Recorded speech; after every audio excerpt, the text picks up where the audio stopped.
A quick comment. Somebody was explaining कि तीन दे नन्ने नु सियारी है, एक नु औंकड़ा, एक संसारी, एक भंडारी थे. It actually refers to वही संसारी, वही भंडारी है, तो वही दुआर लगाता है. I don't know if that's. तीन दे नन्ने नु भी औंकड़ा है, तो उंज भी कर सकते हो, उंज भी ला सकते हो या. There could be a clarity from Guru Nanak Dev Ji on how the Vedic concept. But the thing is that all the ਤਿੰਨਾਂ ਨੂੰ ਅਲੱਗ-ਅਲੱਗ ਮੰਨਦੇ ਨੇ ਨਾ, ਉਹਨਾਂ ਦੀਆਂ ਤਿੰਨਾਂ ਦੀਆਂ ਅਲੱਗ ਮੂਰਤੀਆਂ ਹਨ, ਤਿੰਨਾਂ ਦੇ ਅਲੱਗ ਮੰਦਰ ਹਨ. ਵਿਸ਼ਨੂੰ ਦੇ ਅਵਤਾਰ ਆਪਣੇ ਹਨ, ਵਿਸ਼ਨੂੰ ਦੀਆਂ ਕੁਆਲਿਟੀਆਂ ਆਪਣੀਆਂ ਹਨ, ਉਹ ਵੈਸ਼ਨਵ ਕਹਿਲਾਉਂਦੇ ਨੇ. शिव जी ਦੀਆਂ ਆਪਣੀਆਂ ਕੁਆਲਿਟੀਆਂ ਹਨ, शिव जी ਅਲੱਗ ਜਗ੍ਹਾ ਰਹਿਣ ਵਾਲੇ ਹਨ, शिव ਦੇ ਮੰਦਰ ਅਲੱਗ ਹਨ. शिवलिंग ਦਾ ਕਨਸੈਪਟ ਨਹੀਂ ਹੈ ਵਿਸ਼ਨੂੰ ਦੇ ਧਰਮ ਵਿੱਚ. शिवलिंग ਦਾ ਕਨਸੈਪਟ ਸਿਰਫ शिव ਧਰਮ ਵਿੱਚ ਹੈ. ਸੋ ਉਸ ਨੂੰ ਤੁਸੀਂ ਡਿਨਾਈ ਨਹੀਂ ਕਰ ਸਕਦੇ ਬਿਲਕੁਲ ਕਿ ਸਨਾਤਨੀ ਧਰਮ ਦੇ ਵਿੱਚ ਇਹ ਤਿੰਨੋਂ ਅਲੱਗ ਗਿਣੇ ਜਾਂਦੇ ਹਨ. ਤਿੰਨਾਂ ਦੇ ਅਲੱਗ-ਅਲੱਗ ਮੰਦਰ ਹਨ. ਜਿੱਥੇ शिव जी ਦਾ ਮੰਦਰ ਹੋਏਗਾ ਉੱਥੇ ਰਾਮ ਦਾ ਮੰਦਰ ਨਹੀਂ ਹੋਏਗਾ. ਜਿੱਥੇ ਕ੍ਰਿਸ਼ਨ ਦਾ ਮੰਦਰ ਹੋਏਗਾ ਉੱਥੇ शिव जी ਦਾ ਨਹੀਂ ਹੋ ਸਕਦਾ. ਜਿੱਥੇ शिवलिंग ਪਿਆ ਹੋਇਆ ਉਹਦੇ ਨਾਲ ਸੀਤਾ ਰਾਮ ਦੀ ਪੂਜਾ ਨਹੀਂ ਹੁੰਦੀ. ਸੋ ਮੇਰੀ ਗੱਲ ਤੇ ਵਿਸ਼ਵਾਸ ਨਹੀਂ ਹੈ ਜਸ ਗੋ. ਹੁਣ US ਦੇ ਮੰਦਰਾਂ ਦੀ ਗੱਲ ਅਲੱਗ ਹੈ ਕਿਉਂਕਿ ਇੱਥੇ ਮੰਦਰ ਘੱਟ ਹੋਣ ਕਾਰਨ ਉੱਥੇ ਇੱਕ ਤੋਂ ਜ਼ਿਆਦਾ ਫਿਰ ਉਹ and they have their own issues. We have a lot of friends though, ਇਹਨਾਂ ਦੇ ਆਪਣੇ issues and ਕਈ ਕਿਸੇ ਇਸ਼ ਨੂੰ ਮੰਨਦੇ ਨੇ, ਕਈ ਕਿਸੇ ਇਸ਼ ਨੂੰ ਮੰਨਦੇ ਨੇ. ਫਿਰ ਉਹ ਮੂਰਤੀ ਦੀਆਂ ਅੱਗੇ ਪਿੱਛੇ ਵੀ ਕਰਦੇ ਰਹਿੰਦੇ ਨੇ depending on ਕਿਹੜਾ ਤਿਉਹਾਰ ਆਏ. ਲੇਕਿਨ ਇੰਡੀਆ ਵਿੱਚ ਤੁਸੀਂ ਦੇਖੋਗੇ ਕਿ ਜਿਹੜੇ शिव जी ਦਾ ਮੰਦਿਰ ਹੈ ਉਹ शिव जी ਦਾ ਮੰਦਿਰ ਹੈ. ਉੱਥੇ शिवलिंग ਹੋਏਗਾ, शिव जी ਦੀ ਮੂਰਤੀ ਹੋਏਗੀ. ਉੱਥੇ शिव जी ਪਾਰਵਤੀ ਦੀ ਆਰਾਧਨਾ ਹੁੰਦੀ ਹੈ ਉੱਥੇ ਅੰਦਰ. That's not to say ਕਿ ਕੋਈ ਚੀਜ਼ ਨਹੀਂ ਹੈ, but ਜਿਹੜੇ ਭਗਤ ਹਨ ਉਹ ਅਲੱਗ-ਅਲੱਗ ਹੈ. So that part is, you cannot deny that.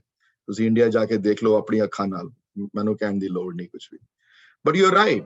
If from that angle, Guru Nanak's message could be ਇੱਕੋ ਹੀ ਬੰਦਾ ਹੈ, ਸਾਰੇ same ਹਨ, but Waheguru ji Khalsa, Waheguru ji Ki Fateh everybody. So we're talking about the same concept here ਕਿ ਸਨਾਤਨੀ ਧਰਮ ਦੇ ਵਿੱਚ ਜਿਹੜੇ ਤਿੰਨ ਸਤੰਭ ਮੰਨੇ ਗਏ ਹਨ ਪ੍ਰਮਾਤਮਾ ਦੇ, ਇੱਕ ਜਨਮ ਦੇਣ ਵਾਲਾ, ਇੱਕ ਪ੍ਰਤਪਾਲਨਾ ਕਰਨ ਵਾਲਾ, ਇੱਕ ਡੈਥ ਦੇਣ ਵਾਲਾ. ਉਹਨਾਂ ਤਿੰਨਾਂ ਦੇ ਜਿਹੜੇ ਗੁਰਮਤ ਅਨੁਸਾਰ ਇਹ ਤਿੰਨ ਜਿਹੜੇ ਅਗਰ ਹੈ ਵੀ ਹਨ ਤਿੰਨ ਅਗਰ, ਤੇ ਇਹ ਤਿੰਨਾਂ ਨੂੰ ਪੈਦਾ ਕਰਨ ਵਾਲਾ ਆਪ ਪ੍ਰਮਾਤਮਾ ਹੈ, ਆਪ ਚਲਾਉਣ ਵਾਲਾ ਹੈ, ਆਪ ਕਰਨ ਵਾਲਾ ਹੈ. ਉਹੀ ਹੈ ਸਭ ਕਰਨ ਵਾਲਾ, ਉਹੀ ਆਦ ਅਨਾਹਤ ਹੈ, ਉਹੀ ਹੈ. ਉਹ ਕਦੀ ਮਰਦਾ ਨਹੀਂ ਨਾ ਕਦੀ ਆਂਦਾ ਨਹੀਂ. ਉਹਦੇ ਕੋਈ ਮੂੰਹ ਪੈਰ ਅੱਖ ਪੈਰ ਨਹੀਂ ਹਨ. ਕੋਈ ਨਿਰਗੁਣ ਰੂਪ ਵਿੱਚ ਹੈ ਤੇ ਸਰਗੁਣ ਰੂਪ ਵਿੱਚ ਵੀ ਸਾਰਿਆਂ ਦੇ ਅੰਦਰ ਸਮਾਇਆ ਹੋਇਆ ਹੈ ਜੀ. ਉਸ ਬੇਸਿਸ ਦੇ ਉੱਤੇ ਇਹਨਾਂ ਧਰਿਆਂ ਦੀ ਇਸ ਬੇਸਿਸ ਦੇ ਉੱਤੇ ਪੌੜੀ ਜਿਹੜੀ ਹੈ, that would make sense. Let me read it out first though, and then we can literal meaning से आपे क्लियर हो जाएंगे. कोई literal meaning कोई बहुत मुश्किल नहीं है. थे literal meaning ਜਿਹੜੀ ਹੈ ਤੇ ਏਕਾ ਮਾਈ ਜੁਗਤ ਵਿਆਈ ਤਿੰਨ ਚਲੇ ਪ੍ਰਵਾਨ, ਮਤਲਬ ਮਾਈ ਇੱਥੇ ਮਾਇਆ ਵਾਸਤੇ ਵਰਡ ਆਇਆ ਹੈ ਤੇ ਏਕਾ ਵਰਡ ਇੱਕ ਵਾਸਤੇ ਆਇਆ ਹੈ. ਮਨੇ ਵੇ ਕਈਆਂ ਨੇ ਲਿਖਿਆ ਵੇ ਇੱਕ ਮਾਇਆ ਦੀ ਜੁਗਤ ਨਾਲ, ਪ੍ਰਮਾਤਮਾ ਦੀ ਜੁਗਤ ਨਾਲ ਬਣਿਆ, ਤੇ ਕਈਆਂ ਨੇ ਦੂਸਰੇ ਲਿਖੇ. ਬਾਟਮ ਲਾਈਨ ਇਹ ਹੈ ਕਿ ਪ੍ਰਮਾਤਮਾ ਨੇ ਸ਼ਾਸਤਰਾਂ ਦੇ ਹਿਸਾਬ ਦੇ ਨਾਲ ਪਹਿਲੇ ਮਾਇਆ ਬਣਾਈ ਤੇ ਮਾਇਆ ਦੇ ਵਿੱਚੋਂ ਫਿਰ ਇਹ ਤਿੰਨ ਉਤਪੰਨ ਹੋਏ. ਮਾਇਆ ਤੋਂ ਫਿਰ ਇਹ ਮਾਇਆਵੀ ਜੀਵ ਦੇ ਵਿੱਚੋਂ ਇਹ ਤਿੰਨ ਉਤਪੰਨ ਹੋਏ.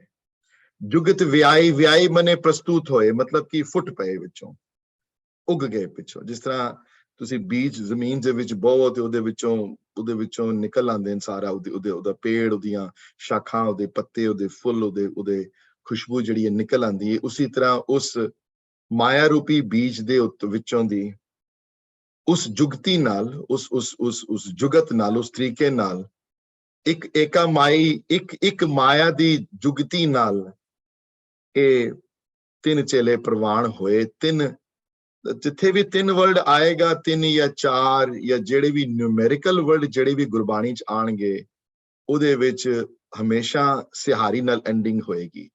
ਤੇ ਇੱਥੇ ਤਿੰਨ ਜਿਹੜਾ ਵਰਡ ਆਇਆ ਹੈ, ਉਹ ਨਿਊਮੈਰੀਕਲ 3 ਵਾਸਤੇ ਆਇਆ ਹੈ. ਤਿੰਨ. Can somebody in the class tell me ਕਿ ਅਗਰ ਮੈਂ ਕਹਾਂ ਤਿੰਨ ਮਤਲਬ ਕਿ ਉਹ, ਮੈਂ ਨਹੀਂ, ਤਿੰਨ ਨਹੀਂ ਮਤਲਬ not 3 but ਉਹ ਤਿੰਨ ਜਨ, ਉੱਥੇ ਤਿੰਨ ਦੇ ਕੀ ਸਪੈਲਿੰਗ ਹੋਣਗੇ? ਉੱਥੇ 3 ਦੇ ਸਪੈਲਿੰਗ ਅਲੱਗ ਹੋਣਗੇ, ਉੱਥੇ 3 ਦੇ ਨੰਨੇ ਨੂੰ ਸਿਹਾਰੀ ਨਹੀਂ ਲੱਗੇਗੀ ਉੱਥੇ, just to let you know that. ਹਾਂਜੀ, ਉੱਥੇ 3 ਦੇ ਨੰਨੇ ਨੂੰ ਔਕੜ ਵੀ ਹੋ ਸਕਦਾ, 3 ਦਾ ਨੰਨਾ ਮੁਕਤਾ ਵੀ ਹੋ ਸਕਦਾ ਉੱਥੇ, depending on rest of the sentence the Ki structure ਹੈ, ਯੂ ਨੋ। ਪਰ ਜਿੱਥੇ ਵੀ ਨਿਊਮੈਰੀਕਲ ਆਏਗਾ ਵਰਡ, ਜਿਸ ਤਰ੍ਹਾਂ 4 ਹਨ, ਯੂ ਨੋ, ਜੇ 4 ਦੇ ਰਾਰੇ ਨੂੰ ਅਗਰ ਸਿਹਾਰੀ ਲੱਗੀ ਹੈ, ਇਹਦਾ ਮਤਲਬ ਨਿਊਮੈਰੀਕਲ 4 ਹੈ, ਯੂ ਨੋ। ਇੱਥੇ ਵੀ 3 ਦੇ ਨੰਨੇ ਨੂੰ ਸਿਹਾਰੀ ਹੈ, 3 ਚੇਲੇ ਪ੍ਰਵਾਨ ਮਨੇ 3 ਪਰਮਾਤਮਾ ਦੇ ਚੇਲੇ, ਪਰਮਾਤਮਾ ਦੇ ਭਗਤ, ਪਰਮਾਤਮਾ ਦੇ ਚੇਲੇ, ਪ੍ਰਵਾਨ ਮਨੇ ਐਕਸੈਪਟਡ ਹੋਏ ਹਿੰਦੂਇਜ਼ਮ ਦੇ ਸਨਾਤਨੀ ਧਰਮ ਵਿੱਚ।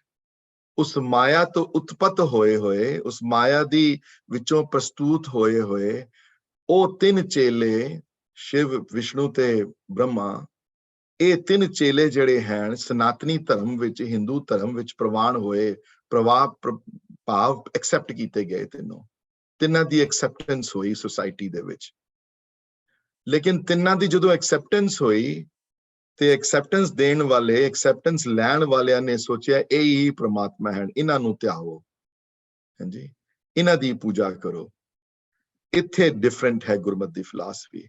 ਮਹਾਰਾਜ ਦੱਸਣਗੇ ਕਿ ਇਹ 3 ਕ੍ਰੀਏਟ ਕੀਤੇ ਗਏ ਹਨ, 3 ਚਲਾਏ ਜਾਂਦੇ ਹਨ, 3 ਕ੍ਰੀਏਟਰ ਨਹੀਂ ਹਨ, ਕ੍ਰੀਏਟਡ ਹਨ। ਕ੍ਰੀਏਟਡ ਹੋਣ ਕਾਰਨ ਕਰਨ ਕਰਾਉਣ ਵਾਲਾ ਪ੍ਰਮਾਤਮਾ ਹੋਰ ਉੱਪਰ ਬੈਠਾ ਹੋਇਆ ਹੈ, ਜਿਹੜਾ ਸਭ ਕੁਝ ਕਰਦਾ ਹੈ, ਜਿਹੜਾ ਸਭ ਕੁਝ ਕਰਾਉਣ ਵਾਲਾ ਹੈ। ਤੇ ਹੁਣ ਤਿੰਨਾਂ ਦੀ ਡੈਫੀਨੇਸ਼ਨ ਵੀ ਆ ਵੀ ਇੱਕ ਸੰਸਾਰੀ ਹੈ, ਇੱਕ ਸੰਸਾਰੀ ਹੈ ਤੇ ਇੱਕ ਭੰਡਾਰੀ ਹੈ। ਸੰਸਾਰੀ ਮਤਲਬ ਸੰਸਾਰ ਪੈਦਾ ਕਰਨ ਵਾਲਾ ਹੈ, ਬ੍ਰਹਮਾ ਹੈ। ਇੱਕ ਭੰਡਾਰੀ ਹੈ, ਭੰਡਾਰ ਵਰਡ ਖਾਣੇ ਤੋਂ ਆਇਆ ਹੈ, ਮਨੇ ਕਿ ਸਸਟੇਨੈਂਸ ਦੇਣ ਵਾਲਾ ਹੈ, ਜਿਹੜਾ ਸਸਟੇਨੈਂਸ ਪ੍ਰੋਵਾਈਡ ਕਰਨ ਵਾਲਾ ਹੈ, ਉਹ ਵਿਸ਼ਨੂੰ ਹੈ। ਤੇ ਇੱਕ ਲਾਏ ਦੀਵਾਨ, ਇੱਕ ਦੀਵਾਨ ਲਗਾਉਂਦਾ ਹੈ, ਇੱਕ ਦੀਵਾਨ ਮਨੇ ਦਰਬਾਰ ਲਗਾਉਂਦਾ ਹੈ ਤੁਹਾਡੇ ਕਰਮਾਂ ਨੂੰ ਵਾਚਣ ਵਾਸਤੇ, ਤੁਹਾਡੇ ਕਰਮਾਂ ਨੂੰ ਠੀਕ ਕੀ ਕੀਤਾ ਕੀ ਨਹੀਂ ਕੀਤਾ ਹੋਵੇ। ਹਾਂਜੀ, ਕਈਆਂ ਦੇ ਇੱਥੇ ਪਛੇਦ ਲਾਏ ਦੀਵਾਨ ਵੀ ਆਇਆ ਹੈ, ਪਰ ਮੋਸਟ ਕਾਮਨ ਜਿਹੜਾ ਪਛੇਦ ਹੈ ਉਹ ਇੱਕ ਲਾਏ ਦੀਵਾਨ, ਮਤਲਬ ਇੱਕ ਲਾਂਦਾ ਹੈ ਆਪਣਾ ਦਰਬਾਰ ਤੁਹਾਡੇ ਕਰਮਾਂ ਨੂੰ ਦੇਖਣ ਵਾਸਤੇ, ਭਾਵ ਸ਼ਿਵ ਜੀ ਹਨ। ਤਿੰਨਾਂ ਦੀ ਭਗਤੀ ਹੈ, ਬ੍ਰਹਮਾ ਦੀ ਭਗਤੀ ਨਹੀਂ ਹੈ, ਪਰ ਦੋਨਾਂ ਦੀ ਭਗਤੀ, ਬਾਕੀ ਦੋਨਾਂ ਦੀ ਭਗਤੀ ਤੇ ਬਹੁਤ ਜ਼ਿਆਦਾ ਹੈ। ਇੰਡੀਆ ਵਿੱਚ ਸਨਾਤਨੀ ਧਰਮ ਵਿੱਚ ਹੁਣ ਵੀ ਮੰਦਿਰ ਹਨ ਸ਼ਿਵ ਜੀ ਦੇ ਜਿਹੜੇ ਬੜੇ ਇੰਪੋਰਟੈਂਟ ਹੈ, ਜਿਸ ਤਰ੍ਹਾਂ ਕੈਲਾਸ਼ ਹੈ, ਯੂ ਨੋ, ਕੇਦਾਰਨਾਥ ਇੱਕ ਬੜਾ ਵੱਡਾ ਧਾਮ ਹੈ ਹਿੰਦੂਆਂ ਦਾ, ਜਿਹੜੇ ਉੱਤਰਾਖੰਡ ਵਿੱਚ ਹੈ, ਹਿਮਾਚਲ ਕਹਿ ਰਹੇ ਉੱਤਰਾਖੰਡ ਵਿੱਚ ਹੈ, ਜਿੱਥੋਂ ਥੱਲੋਂ ਰਿਸ਼ੀਕੇਸ਼ ਤੋਂ ਉੱਤੇ ਜਿਹੜੀ ਸੜਕ ਜਾਂਦੀ ਹੈ, ਜਿਹੜੀ ਯੂ ਨੋ ਬਦਰੀਨਾਥ ਦੀ ਤਰਫ, ਉਹਦੇ ਵਿੱਚੋਂ ਅਲੱਗ ਹੋ ਕੇ ਰਸਤਾ ਕੇਦਾਰਨਾਥ ਜਾਂਦਾ ਹੈ। ਬੜੀ ਦੁਨੀਆ ਜਾਂਦੀ ਹੈ ਉੱਥੇ, ਉਹ ਬਹੁਤ ਖੂਬਸੂਰਤ ਜਗ੍ਹਾ ਹੈ, ਸ਼ਿਵ ਜੀ ਦੇ ਉੱਤੇ ਆਧਾਰਿਤ ਹੈ। ਫਿਰ ਅੱਗੇ ਜਾ ਕੇ ਦੇਖੋਗੇ ਤੁਸੀਂ ਬਦਰੀਨਾਥ ਹੈ, ਉਹ ਡਿਫਰੈਂਟ, ਉਹ ਵਿਸ਼ਨੂੰ ਦੇ ਉੱਤੇ, ਉਹ ਵੈਸ਼ਨਵ ਧਰਮ ਦੇ ਪੁਜਾਰੀ ਜਾਂਦੇ ਨੇ ਉੱਥੇ। ਹੁਣ ਇਹ ਆਪਣਾ ਆਪਣਾ ਧਰਮ ਦੇ ਮੰਨਣ ਵਾਲੇ ਹਨ ਸਾਰੇ। ਮਹਾਰਾਜ ਜੀ ਨਾਲ ਪੌੜੀਆਂ ਵਿੱਚ ਇਹ ਦਰਸਾਉਂਦੇ ਪਏ ਹਨ ਕਿ ਇਹ 3 ਜਿਹੜੇ, ਜਿੱਥਾਂ ਤਿੰਨਾਂ ਨੂੰ ਜਿਹੜੇ ਮੰਨਦੇ ਹੋ, ਇਹ 3 ਕ੍ਰੀਏਟਡ ਹਨ, ਕ੍ਰੀਏਟਰ ਨਹੀਂ ਹੈ। ਤੇ ਕਿਉਂਕਿ ਅਗਲੀ ਲਾਈਨ ਦੇਖੋਗੇ ਤਾਂ ਉਸ ਤੋਂ ਬੜੀ ਕਲੈਰਿਟੀ ਹੈ ਕਿ ਜਿਵ ਤਿਸ ਭਾਵੈ ਤਿਵੇਂ ਚਲਾਵੈ। ਜਿਸ ਤਰ੍ਹਾਂ ਉਹਦੀ ਮਰਜ਼ੀ ਹੁੰਦੀ ਹੈ ਉਹ ਇਹਨਾਂ ਨੂੰ ਉਸੇ ਤਰ੍ਹਾਂ ਚਲਾਉਂਦਾ ਹੈ, ਜਿਸ ਤਰ੍ਹਾਂ ਉਹਦੀ ਮਰਜ਼ੀ ਹੁੰਦੀ ਹੈ ਉਹ ਇਸੇ ਤਰ੍ਹਾਂ ਉਹਨਾਂ ਨੂੰ ਟੋਰਦਾ ਹੈ, ਜਿਸ ਤਰ੍ਹਾਂ ਉਹਦੀ ਮਰਜ਼ੀ ਹੁੰਦੀ ਹੈ ਉਹ ਇਸੇ ਤਰ੍ਹਾਂ ਕੰਮ ਕਰਦੇ ਹਨ, ਉਹਨਾਂ ਦੇ ਕੰਟਰੋਲ 'ਚ ਨਹੀਂ ਹੈ, ਕੰਟਰੋਲ ਕਿਸੇ ਹੋਰ ਦੇ ਹੱਥ ਵਿੱਚ ਹੈ। ਤੇ ਜਿਵ ਹੋਵੇ ਫਰਮਾਨ, ਜਿਸ ਤਰ੍ਹਾਂ ਉਹ ਫਰਮਾਨ ਕਰਦਾ ਹੈ, ਜਿਸ ਤਰ੍ਹਾਂ ਉਹ ਹੁਕਮ ਕਰਦਾ ਹੈ, ਜਿਸ ਤਰ੍ਹਾਂ ਜਿੱਥੇ ਪਿੱਛੇ ਲਗਾਉਂਦਾ ਹੈ, ਉਹ ਹਮ ਪਿੱਛੇ ਲਾਗ ਚਲੀ ਵਾਲੀ ਹਾਲਤ ਹੈ। ਇਹਨਾਂ ਦੇ ਹੱਥ ਨਹੀਂ ਹੈ ਕੁਝ ਵੀ। ਮਹਾਰਾਜ ਜਾਗਰੂਕ ਕਰਾਉਂਦੇ ਹਨ ਸਨਾਤਨੀ ਧਰਮ ਵਾਲਿਆਂ ਨੂੰ। ਪਰ ਇੱਥੇ ਕੋਈ ਕ੍ਰਿਟਿਸਿਜ਼ਮ ਨਹੀਂ ਹੈ ਉਹਨਾਂ ਦੀ, ਇੱਥੇ ਕੋਈ ਉਹ ਨਹੀਂ ਹੈ ਕਿ ਇਹ ਨਹੀਂ ਕਹਿੰਦੇ ਵੀ ਕਿ ਉਹ ਮਾੜੇ ਬੰਦੇ ਹਨ, ਵਿਸ਼ਨੂੰ ਮਾੜਾ ਹੈ ਜਾਂ ਸ਼ਿਵ ਮਾੜੇ ਹਨ। ਇਹ ਕਹਿੰਦੇ ਹਨ ਕਿ ਉਹਨਾਂ ਦੇ ਉੱਤੇ ਵੀ ਕੋਈ ਬੈਠਾ ਹੋਇਆ ਇੱਕ, ਤੇ ਉਹਦੇ ਮੰਦਰ ਨਹੀਂ ਬਣਾਏ ਤੁਸੀਂ, ਉਹਦੀ ਪੂਜਾ ਨਹੀਂ ਕੀਤੀ, ਉਹ ਬ੍ਰਹਮ ਹੈ। ਤੇ ਇਸੀ ਗੱਲ ਨੂੰ ਦੇਖਦਿਆਂ ਹੋਇਆਂ, ਬਲੀਵ ਮੀ অর ਨਾਟ, ਜਦੋਂ let me take myself 150 years back, you know, in 1860s 1870s ਵਿੱਚ, you know, ਇਹਨਾਂ ਗੱਲਾਂ ਨੂੰ ਦੇਖਦਿਆਂ ਹੋਇਆਂ ਆਰਯ ਸਮਾਜ ਦੀ ਫਾਊਂਡੇਸ਼ਨ ਰੱਖੀ ਗਈ। ਤੇ ਆਰਯ ਸਮਾਜ ਦੇ ਜਿਹੜੇ ਮੁਖੀ ਜਿਹੜੇ ਸਨ, ਕਿਉਂਕਿ ਸਿੱਖ ਫਿਲਾਸਫੀ ਨਾਲ ਜ਼ਿਆਦਾ ਮਿਲਦੀ ਹੈ ਉਹਨਾਂ ਦੀ ਆਪਣੀ ਫਿਲਾਸਫੀ, ਤੇ ਉਹਨਾਂ ਨੇ ਕਿਹਾ ਵੀ ਅਸੀਂ ਇੱਕ ਬ੍ਰਹਮ ਨੂੰ ਮੰਨਦੇ ਹਾਂ। ਵਾਪਸ ਵੇਦਾਂ ਕੋਲ ਜਾਵਾਂਗੇ, ਵਾਪਸ ਅਸੀਂ ਜਾਵਾਂਗੇ ਉਪਨਿਸ਼ਦਾਂ ਕੋਲੋਂ, ਅਸੀਂ ਨਹੀਂ ਮੰਨਦੇ ਇਸ ਟ੍ਰਿਨਿਟੀ ਨੂੰ। ਤੇ ਆਰਯ ਸਮਾਜ ਦੇ ਮੰਦਿਰਾਂ ਵਿੱਚ ਦੇਖੋਗੇ ਤੁਸੀਂ, ਅਗਰ ਤੁਸੀਂ ਕਦੇ ਵਿਜ਼ਿਟ ਕਰਨ ਜਾਓ ਉਹਨਾਂ ਦੇ ਮੰਦਰਾਂ 'ਚ ਮੂਰਤੀਆਂ ਨਹੀਂ ਹੁੰਦੀਆਂ। ਸਿੱਖਾਂ ਦੇ ਖਿਲਾਫ ਹੋ ਗਏ, ਕਹਿਣ ਲੱਗੇ ਕਿ ਅਸੀਂ ਹੁਣ ਵੀ also have left idol worship, ਤੇ ਤੁਸੀਂ ਵੀ ਆਈਡਲ ਵਰਸ਼ਿਪ ਛੋੜੀ ਹੋਈ ਹੈ, ਤੁਸੀਂ ਆਪਣਾ ਪੰਥ ਛੋੜ ਕੇ ਸਾਡੇ 'ਚ ਮਿਲ ਜਾਓ, ਪੁਰਾਣੇ ਵੇਦਾਂ ਦੀ ਤਰਫ ਆ ਜਾਓ। ਤੇ ਉੱਥੇ ਬੜਾ ਇੱਕ ਬਹੁਤ ਕੰਟਰੋਵਰਸੀ ਜੀ ਪੈਦਾ ਹੋ ਗਈ ਆਪਸ ਵਿੱਚ। I don't want to go into that. ਫਿਰ ਗਿਆਨੀ ਦਿੱਤ ਸਿੰਘ ਉਹਨਾਂ ਨੇ ਜੋ ਇੰਟਰਫੇਰੈਂਸ ਕੀਤੀ ਉਸ ਵੇਲੇ, ਜੋ ਬੜੀਆਂ ਉਸ ਵੇਲੇ ਹੋਈਆਂ, ਔਰ ਇਹਨਾਂ ਦੇ ਜਿਹੜੇ ਆਗੂ ਜਿਹੜੇ ਸਨ ਆर्य ਸਮਾਜੀ ਦੇ, ਇਹਨਾਂ ਨੇ ਗੁਰੂ ਨਾਨਕ ਦੇਵ ਮਹਾਰਾਜ ਦੀ ਬੜੀ ਨਿੰਦਿਆ ਕੀਤੀ, ਬੜੇ ਨੀਵੇਂ ਵਰਡ ਯੂਜ਼ ਕੀਤੇ ਆਪਣੀ ਕਿਤਾਬਾਂ ਦੇ ਵਿੱਚ। ਦੈਟਸ ਓਕੇ, ਆਈ ਗੈਸ, ਉਹਨਾਂ ਦੀ ਨਿੰਦਿਆ ਫਿਰ ਉਹਨਾਂ ਨੂੰ ਲੱਗਦੀ ਹੈ। ਪ੍ਰਮਾਤਮਾ ਵਰਗੇ ਉਹਨਾਂ ਨਿਰੰਕਾਰੀ ਬੰਦਿਆਂ ਨੂੰ ਨਿੰਦਿਆ ਜਿਹੜੀ ਆ ਉਹ ਕੋਈ ਅਸਰ ਨਹੀਂ ਕਰਦੀ ਉਹਨਾਂ ਦੇ ਉੱਤੇ। ਤੇ ਇਹ ਜਿਹੜੇ ਸਨਾਤਨੀ ਧਰਮ ਦੇ ਅੰਦਰ ਜਿਹੜੇ ਹਨ, ਜਿਹੜੇ 3 ਜਿਹੜੇ ਚੇਲੇ ਜਿਹੜੇ ਆਏ ਹਨ, ਜਿਹੜੇ ਗੁਰੂ ਨਾਨਕ ਦੇਵ ਜੀ ਦੇ ਹਿਸਾਬ ਦੇ ਨਾਲ, ਗੁਰਮਤ ਫਿਲਾਸਫੀ ਦੇ ਹਿਸਾਬ ਦੇ ਨਾਲ, ਇਹ ਕ੍ਰੀਏਟਡ ਹਨ, ਕ੍ਰੀਏਟਰ ਨਹੀਂ ਹਨ। ਤੇ ਇਹਨਾਂ ਦੀ ਪੂਜਾ ਨਾ ਕਰਕੇ ਉਸ ਅਕਾਲ ਪੁਰਖ ਬ੍ਰਹਮ ਦੀ ਪੂਜਾ ਸਿਖਾਈ ਸਾਨੂੰ। ਤੇ ਅਗਲੀ ਲਾਈਨ 'ਚ ਹੋਰ ਕਲੈਰਿਟੀ ਹੈ, ਉਹ ਵੇਖੇ ਉਹਨਾਂ ਨਜ਼ਰ ਨਾ ਆਵੇ। ਮਨੇ ਕਿ ਉਹ ਤੇ ਪ੍ਰਮਾਤਮਾ ਤੇ ਉਹਨਾਂ ਨੂੰ ਦੇਖ ਸਕਦਾ ਹੈ, ਪ੍ਰਮਾਤਮਾ ਉਹਨਾਂ ਨੂੰ ਚਲਾ ਸਕਦਾ ਹੈ, ਪ੍ਰਮਾਤਮਾ ਉਹਨਾਂ ਦੀ ਹਰ ਗੱਲ ਪਤਾ ਹੈ ਉਸਨੂੰ ਕੀ ਹੋ ਰਿਹਾ ਹੈ, ਕੱਟ ਕੇ ਪਟ ਕੀ ਜਾਣੇ।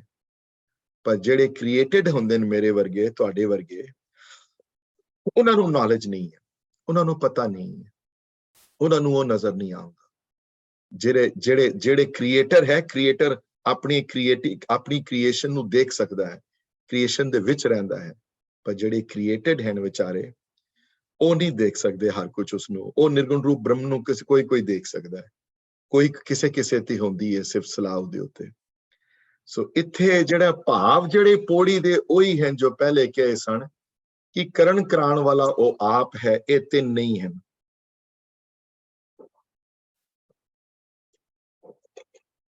ਇਹਨਾਂ ਕਾਰਨਾਂ ਕਰਕੇ ਇਹਨਾਂ ਦੇ ਉੱਤੇ ਮਾਇਆ ਦਾ ਪ੍ਰਭਾਵ ਹੈ, ਇਹਨਾਂ ਦੇ ਉੱਤੇ ਸੱਚ ਦਾ ਪ੍ਰਭਾਵ ਹੈ। ਦੇਖੋ ਮਹਾਭਾਰਤ ਦੀ ਕਥਾ ਲੈ ਲਓ ਤੁਸੀਂ, ਉੱਥੇ ਕਿਤਨੀ ਜਗ੍ਹਾ ਕ੍ਰਿਸ਼ਨ ਦੇ ਉੱਤੇ ਉਹ ਜਿਹੀਆਂ ਗੱਲਾਂ ਆਣਗੀਆਂ, ਕਈ ਵਾਰੀ ਮੈਨੂੰ ਲੱਗਦਾ ਕਿ ਉਹਨਾਂ ਨੇ ਗੱਲ ਕਹੀ ਨਹੀਂ ਹੋਣੀ ਹੈ, ਬਲੇ ਇਹ ਹੋ ਨਹੀਂ ਸਕਦਾ ਉਹਨਾਂ ਨੇ ਕਿਹਾ।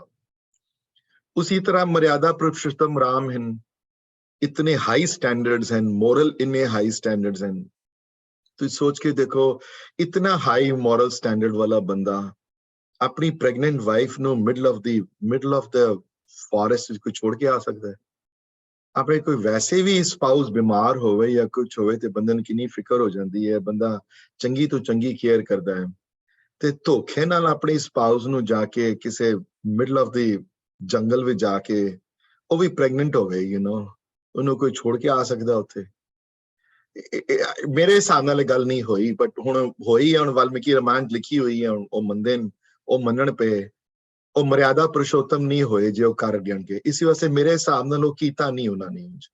वो होए जरूर है, अयोध्या जन्म जरूर होया होना है, संग्राम भी रावण नाल होया होना है सारा, पर इतने उच्चे आदर्श के मालक एक बंदे दे कहण दे उत्ते आके अपनी वाइफ नूं किन छोड़ के आ सकते हैं?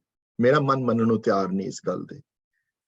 जे कीता उन्होंने ते फिर आई डोंट नो, जे कीता उन्होंने ते फिर माया दे अधीन होके कीता उन्होंने, फिर महाराज दी गल सच्ची है इत्थे कि वो परमात्मा रूप नहीं सन, परमात्म रूप नहीं सन। परमात्म रूप नहीं बंदे इहो जिहियां गल्लां नहीं कर सकते। इत्थे क्रिटिसिज्म नहीं है किसी दी, इत्थे समझण दी लोड़ है। इत्थे ते महाराज ने इस ट्रिनिटी नूं किधरे क्रिटिसाइज नहीं कीता, खाली यही किया कि ये क्रिएटेड हैं, क्रिएटर नहीं हैं। इस वास्ते पूजा जदों करनी है, ओ आदेश तिसे आदेश, आद अनिल अनाद अनाहत जुग जुग एको वेस की पूजा करनी है। तुसी गुरमत दा कॉन्सेप्ट ये है कि इन्हां तिन्हां दे पिछे ना पै के जिहड़ा इन्हां नूं बनाउण वाला है, जिहड़ा इन्हां नूं क्रिएट करन वाला है, उहदी पूजा कराई जावे। ये इस पौड़ी दा मुख भाव है। भाई साहब भाई वीर सिंह ने संथ्या विच इस पौड़ी दी व्याख्या बहुत खूबसूरती नाल कीती है। बड़े डेप्थ विच उन्होंने इस 4 पौड़ियां दी व्याख्या जणियां एंड विच बड़े पॉइंट दे के समझाया है इस गल नूं कि ये 3 जेड़े प्रवान होए हैं चेले जेड़े हिंदू धर्म विच, ये इन्हां नूं मुबारक है इन्हां नूं मनण, लेकिन ये कीते कराए हैं, ये चलाए हुए हैं, ये इन्हां दे हथ कंट्रोल नहीं है। ਇਹ ਜਨਮ ਮਰਨ ਤੋਂ ਰਹਿਤ ਨਹੀਂ ਹਨ, ਇਹ ਹਮੇਸ਼ਾ ਰਹਿਣ ਵਾਲੇ ਨਹੀਂ ਆਏ ਇੱਥੇ। You know, शिव जी भी गए हैं, राम भी गए हैं, कृष्ण भी गए हैं, क्योंकि अवतार रूप विच आए हैं, वापस चले गए, परमात्मा नहीं हैं। गुरु नानक भी आए हैं, गुरु नानक चले गए हैं, परमात्म रूप सन, उन्हां दे रूप बन के आए हैं इत्थे, लेकिन संसार तो चले गए। वो गुरु हैं साडे दसण वाले रस्ता। लेकिन एक ओंकार विच जिहड़ा एक ओंकार डिस्कस कीता है, ओ नहीं है, उस ओ चीज नहीं है। परमात्मा परमात्मा है, क्रिएटर क्रिएटर है, गुरु गुरु है, इष्ट इष्ट है। Anybody has any questions though so far on this sensitive issue? Though I have to be careful what I say, you know, and I've got to be sensitive to everybody's, you know, ताकि किसी दे जज्बात ਨੂੰ ਠੇਸ ਨਾ ਲੱਗੇ, ਕਿਸੇ ਦੀ criticism ਨਾ ਹੋਏ ਉੱਥੇ। ਤੇ ਮਹਾਰਾਜ ਨੇ ਵੀ ਇੱਥੇ criticism ਨਹੀਂ ਕੀਤੀ, ਇੱਥੇ ਸਿਰਫ ਦੱਸਿਆ ਹੈ ਕਿ ਅਸੀਂ ਮੰਨਦੇ ਹਾਂ ਕਿ ਉਹ ਤਿੰਨ ਹੈਣ ਜਾਂ ਨਹੀਂ ਹੈਣ, ਪਰ ਜੇ ਹੈ ਵੀ ਹੈਣ ਤੇ ਉਹ ਆਪ ਪਰਮਾਤਮਾ ਨਹੀਂ ਹੈ, ਉਹ ਕ੍ਰੀਏਟਡ ਹਨ। ਉਹ ਸਾਰੇ, ਉਹਨਾਂ ਨੂੰ ਚਲਾਉਣ ਵਾਲਾ ਕੋਈ ਦੂਸਰਾ ਹੈ, ਉਹ ਚਲਾਉਂਦੇ ਨਹੀਂ ਹਨ, ਉਹਨਾਂ ਦੀ ਡੈਸਟੀਨੀ ਉਹਨਾਂ ਦੇ ਹੱਥ ਨਹੀਂ ਹੈ। ਹਾਂ, ਉਹਨਾਂ ਕੋਲ ਸ਼ਕਤੀਆਂ ਹਨ, ਹਾਂਜੀ, ਉਹਨਾਂ ਕੋਲ ਦਿਵਿਆਸਤਰ ਹਨ, ਉਹਨਾਂ ਕੋਲ ਸੁਦਰਸ਼ਨ ਚੱਕਰ ਹੈ, ਪਰ ਫਿਰ ਵੀ ਉਹਨਾਂ ਦੀ ਡੈਸਟੀਨੀ ਉਹਨਾਂ ਦੇ ਹੱਥ ਵਿੱਚ ਨਹੀਂ ਹੈ। ਉਹਨਾਂ ਦੀ ਡੈਸਟੀਨੀ ਲਿਖਣ ਵਾਲੇ ਦੇ ਹੱਥ ਵਿੱਚ ਹੈ। ਉਹ ਇੱਕ ਬ੍ਰਹਮ ਹੈ, ਉਹ ਇੱਕ ਆਦ ਅਨੀਲ ਹੈ, ਉਹ ਇੱਕ ਅਨਾਹਤ ਹੈ। ਹਾਂਜੀ, ਇਹ ਹੈ ਇਸ ਪੌੜੀ ਦਾ ਭਾਵ ਜਾਂ ਪੌੜੀ ਦੀ ਸਾਰ ਜਿਹੜਾ ਇਸ ਪੌੜੀ ਦਾ ਇਹ ਹੈ ਹੁਣ। And I'll wait for a second to see if somebody has any questions or comments or anything like that. Guruji, just one thing about Hindu Dharma. They have so many different sects in Hinduism. So it's not like there's one. So they have self-criticized themselves. They have, over thousands of years, as they have evolved, they have been saying things, you know, like Buddhists, I mean, they're not part of main street Vedic Hinduism, but they think differently. Advaitas think differently. You know, they have a, you know, Shankaracharya the philosophy, Ramanuja the philosophy, they're all different. So they have criticized themselves for thousands of. I don't think that there is, you know, that they worry about whatever they in their religion, everything goes. You want whatever you believe, and as long as you can make that point clear, then that's how they used to debate with each other. They used to debate, my principle is right or your principle is right. Guru Nanak Dev Ji ne apne pad gaddi laddi hai, that was one of the concepts. If you won the debate, you will own all the books of the other person who that's you right. Believe in. So they have, over the years, they have so many different concepts in Hinduism. Sanatan term is just one aspect of it, which Trinity, the concept again. But a lot of the others don't believe in that concept. So yeah. They themselves have Sanatani Dharam, but Sanatani Dharam is the biggest of all, you know. Hinduism da sab to jehda vadda jehda hai, jehda group jehda hai keh lo ya sect jehda keh lo, oh Sanatan hai. Sanatani jehdi hain, that they are the biggest ones, you know. You know, फिर योगी भी हैं नाल, ਜਿਹੜੇ शिव जी ਦੇ ਭਗਤ ਹਨ, ਜਿਹੜੇ ਉਹਨਾਂ ਦਿਨਾਂ ਚ ਉਹਨਾਂ ਦਾ ਵੀ ਬੜਾ ਬੋਲ ਬਾਲਾ ਸੀ। ਇਸ ਵਾਸਤੇ ਯੋਗੀਆਂ ਦੇ ਉੱਤੇ ਪਹਿਲੇ ਦੋ ਪੌੜੀਆਂ ਆ ਚੁੱਕੀਆਂ ਤੇ ਆਪਣਾ ਦੱਸ ਚੁੱਕੇ ਹਨ ਉੱਥੇ ਖਿਆਲ ਹੈ ਨਾ। ਤੇ ਉਸ ਤੋਂ ਬਾਅਦ right now I think Sanatani Dharma is the dominant even right now they are the dominant force. Yeah, they're the dominant force, ਹਾਂਜੀ ਬਿਲਕੁਲ। yeah, so ਇੱਥੇ ਅਗੇਨ ਉਹਨਾਂ ਦੀ ਕੋਈ ਕ੍ਰਿਟਿਸਿਜ਼ਮ ਨਹੀਂ ਹੈ, ਉਹਨਾਂ ਨੂੰ ਕੋਈ ਬੁਰਾ ਭਲਾ ਨਹੀਂ ਕਹਿਣਾ ਕਿਸੇ ਨੂੰ, ਉਹਨਾਂ ਦੀ ਧਰਮ ਉਹਨਾਂ ਨੂੰ ਮੁਬਾਰਕ ਹੈ। ਇੱਥੇ ਬਸ ਇਹੀ ਹੈ ਕਿ ਜਿਹੜੇ ਦੇਵੀ ਦੇਵਤਾ ਜਿਹੜੇ ਹਨ, ਸਪੈਸ਼ਲੀ ਇਹ ਤਿੰਨ ਜਿਹੜੇ ਹਨ ਗੁਰੂ ਨਾਨਕ ਦੀ ਫਿਲਾਸਫੀ ਦੇ ਹਿਸਾਬ ਦੇ ਨਾਲ, ਇਹ ਕ੍ਰੀਏਟਡ ਹਨ, ਕ੍ਰੀਏਟਰ ਨਹੀਂ ਹਨ। ਇਹ ਬਣਾਏ ਗਏ ਹਨ, ਇਹ ਕਿਸੇ ਦੇ ਅਧੀਨ ਹਨ, ਇੰਡੀਪੈਂਡੈਂਟ ਨਹੀਂ ਹਨ। ਕੋਈ ਚਲਾਉਣ ਵਾਲਾ ਕੋਈ ਹੋਰ ਹੈ, ਕ੍ਰੀਏਟ ਕਰਨ ਵਾਲਾ ਕੋਈ ਹੋਰ ਹੈ। ਉਹ ਨਿਰਾਕਾਰ ਹੈ, ਉਹ ਇੱਕ ਓਂਕਾਰ ਹੈ, ਉਹ ਆਦ ਅਨੀਲ ਅਨਾਦ ਅਨਾਹਤ ਹੈ। ਤੇ ਨਮਸਕਾਰ ਜਿਹੜੀ ਹੈ, ਆਦੇਸ਼ ਜਿਹੜਾ ਅਸੀਂ ਉਸਨੂੰ ਕਰਾਂਗੇ, ਅਸੀਂ ਪੂਜਾ ਉਸੀ ਦੀ ਕਰਨੀ, ਹੋਰ ਕਿਸੇ ਦੀ ਨਹੀਂ ਕਰਨੀ।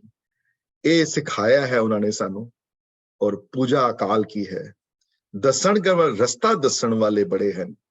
ਪਰਚਾ ਸ਼ਬਦ ਕਾ ਹੈ, ਜਿਵੇਂ ਲਾਸਟ ਟਾਈਮ ਵੀ ਮੈਂ ਕਿਹਾ ਸੀ, ਰਸਤਾ ਦੱਸਣ ਵਾਲਾ ਸ਼ਬਦ ਹੈ, ਰਸਤਾ ਦੱਸਣ ਵਾਲੇ ਗੁਰੂ ਨਾਨਕ ਹਨ। ਰਸਤਾ ਦੱਸਣ ਵਾਲੇ ਕਲਗੀਧਰ ਪਿਤਾ ਹਨ। ਉਹ ਬਾਣੀ ਦੇ ਥਰੂ ਰਸਤਾ ਦੱਸਦੇ ਹਨ। ਬਾਣੀ ਰੋਸ਼ਨੀ ਦਿੰਦੀ ਹੈ, ਬਾਣੀ ਕਲੈਰਿਟੀ ਕਰਦੀ ਹੈ, ਬਾਣੀ ਪ੍ਰਮਾਤਮਾ ਦੀ ਭਗਤੀ ਦੇ ਵਿੱਚ ਸਹਾਈ ਹੁੰਦੀ ਹੈ, ਬਾਣੀ ਪ੍ਰੇਰਣਾ ਕਰਦੀ ਹੈ ਕੀਰਤਨ ਦੇ ਥਰੂ, ਕਥਾ ਦੇ ਥਰੂ ਪ੍ਰਮਾਤਮਾ ਤੱਕ ਪਹੁੰਚਣ ਦੀ। ਵਸੀਲਾ ਬਣਿਆ ਹੈ ਸ਼ਬਦ, ਸ਼ਬਦ ਵਸੀਲਾ ਬਣਿਆ ਹੈ, ਪਰਚਾ ਹੈ ਸ਼ਬਦ ਦਾ, ਲੇਕਿਨ ਪੂਜਾ ਜਿਹੜੀ ਹੈ, ਆਰਾਧਨਾ ਜਿਹੜੀ ਹੈ, ਉਹ ਇੱਕ ਅਕਾਲ ਦੀ ਹੈ। ਆਰਾਧਨਾ ਜਿਹੜੀ ਹੈ ਉਹ ਕ੍ਰੀਏਟਰ ਦੀ ਹੈ। ਤੇ ਉਹ ਕ੍ਰੀਏਟਰ ਜਿਹੜਾ ਵੈ, ਉਹ ਕ੍ਰੀਏਟਰ ਜਿਹੜਾ ਹੈ, ਜਿਹੜਾ ਕਦੀ ਪੈਦਾ ਨਹੀਂ ਹੋਇਆ, ਜਿਹੜਾ ਕਦੀ ਗਿਆ ਨਹੀਂ, ਜਿਹਦੀਆਂ ਕੋਈ ਹੱਦਾਂ ਨਹੀਂ ਹਨ, ਜਿਹੜਾ ਅਨਾਹਤ ਹੈ, ਅਨਾਦ ਹੈ, ਜਿਹੜਾ ਪਿਓਰ ਹੈ, ਅਨੀਲ ਹੈ, ਜਿਹੜਾ ਉਸ ਦੀ ਪੂਜਾ ਸਿਖਾਈ ਹੈ। ਔਰ ਜਪਜੀ ਦੇ ਵਿੱਚ ਵੀ ਉਸੇ ਦੀ ਪੂਜਾ ਹੈ। ਉਹ ਪੂਰੇ ਗੁਰੂ ਗ੍ਰੰਥ ਸਾਹਿਬ ਮਹਾਰਾਜ ਦੀ ਬਾਣੀ ਵਿੱਚ ਉਸੇ ਦੀ ਪੂਜਾ ਦਾ ਨਿਰੂਪਣ ਕੀਤਾ ਗਿਆ ਹੈ। ਹਾਂਜੀ, ਸੋ ਇਹ ਪੌੜੀ ਦਾ ਸਾਰ ਹੈ। Still somebody has any questions or comments, so I will stop here now. Otherwise, I will continue for the next podi though.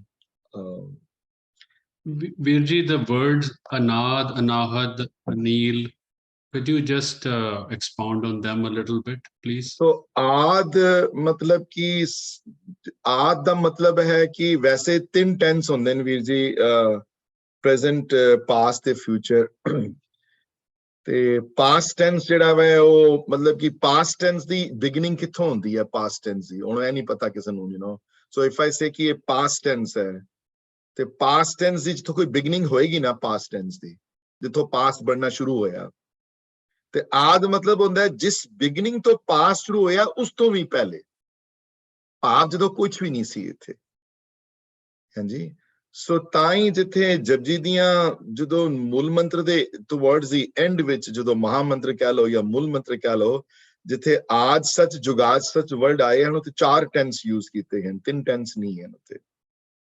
ਅੱਗੇ ਵੀ ਹੋਏਗਾ, ਹੁਣ ਵੀ ਹੈ, ਪਹਿਲੇ ਵੀ ਸੀ, ਤੇ ਜਦੋਂ ਦਾ ਪਹਿਲਾ ਗਿਣਨਾ ਸ਼ੁਰੂ ਕੀਤਾ ਤੁਸੀਂ, ਜਿੱਥੇ ਤੱਕ ਤੁਹਾਡਾ ਪਹਿਲੇ ਜਾ ਸਕਦੇ ਹੋ ਜਿਸ ਦਿਮਾਗ ਨਾਲ, ਅਰਬਾਂ ਸਾਲ ਕਰੋੜਾਂ ਖਰਬਾਂ ਜਦੋਂ ਵੀ ਇਹ ਜ਼ਿੰਦਗੀ ਬਣੀ, ਜਦੋਂ ਉਸ ਤੋਂ ਪਹਿਲੇ ਵੀ ਉਹੀ ਸੀ, ਹੋਰ ਕੋਈ ਨਹੀਂ ਸੀ। ਉਹ ਆਦ ਹੈ। ਤੇ ਅਨੀਲ ਹੈ ਜਿਹੜਾ ਪਿਓਰ ਹੋਵੇ, ਜਿਹੜਾ ਮਾਇਆ ਤੋਂ ਰਹਿਤ ਹੋਵੇ, ਜਿਹੜਾ ਕਿਸੇ ਵੀ ਬੁਰਾਈ ਤੋਂ ਦੂਰ ਹੋਵੇ, ਅਨੀਲ ਹੋਵੇ, ਕਿਸੇ ਕਾਲਕ ਤੋਂ ਰਹਿਤ ਹੋਵੇ, ਜਿਹੜਾ ਉਹ ਅਨੀਲ ਹੈ।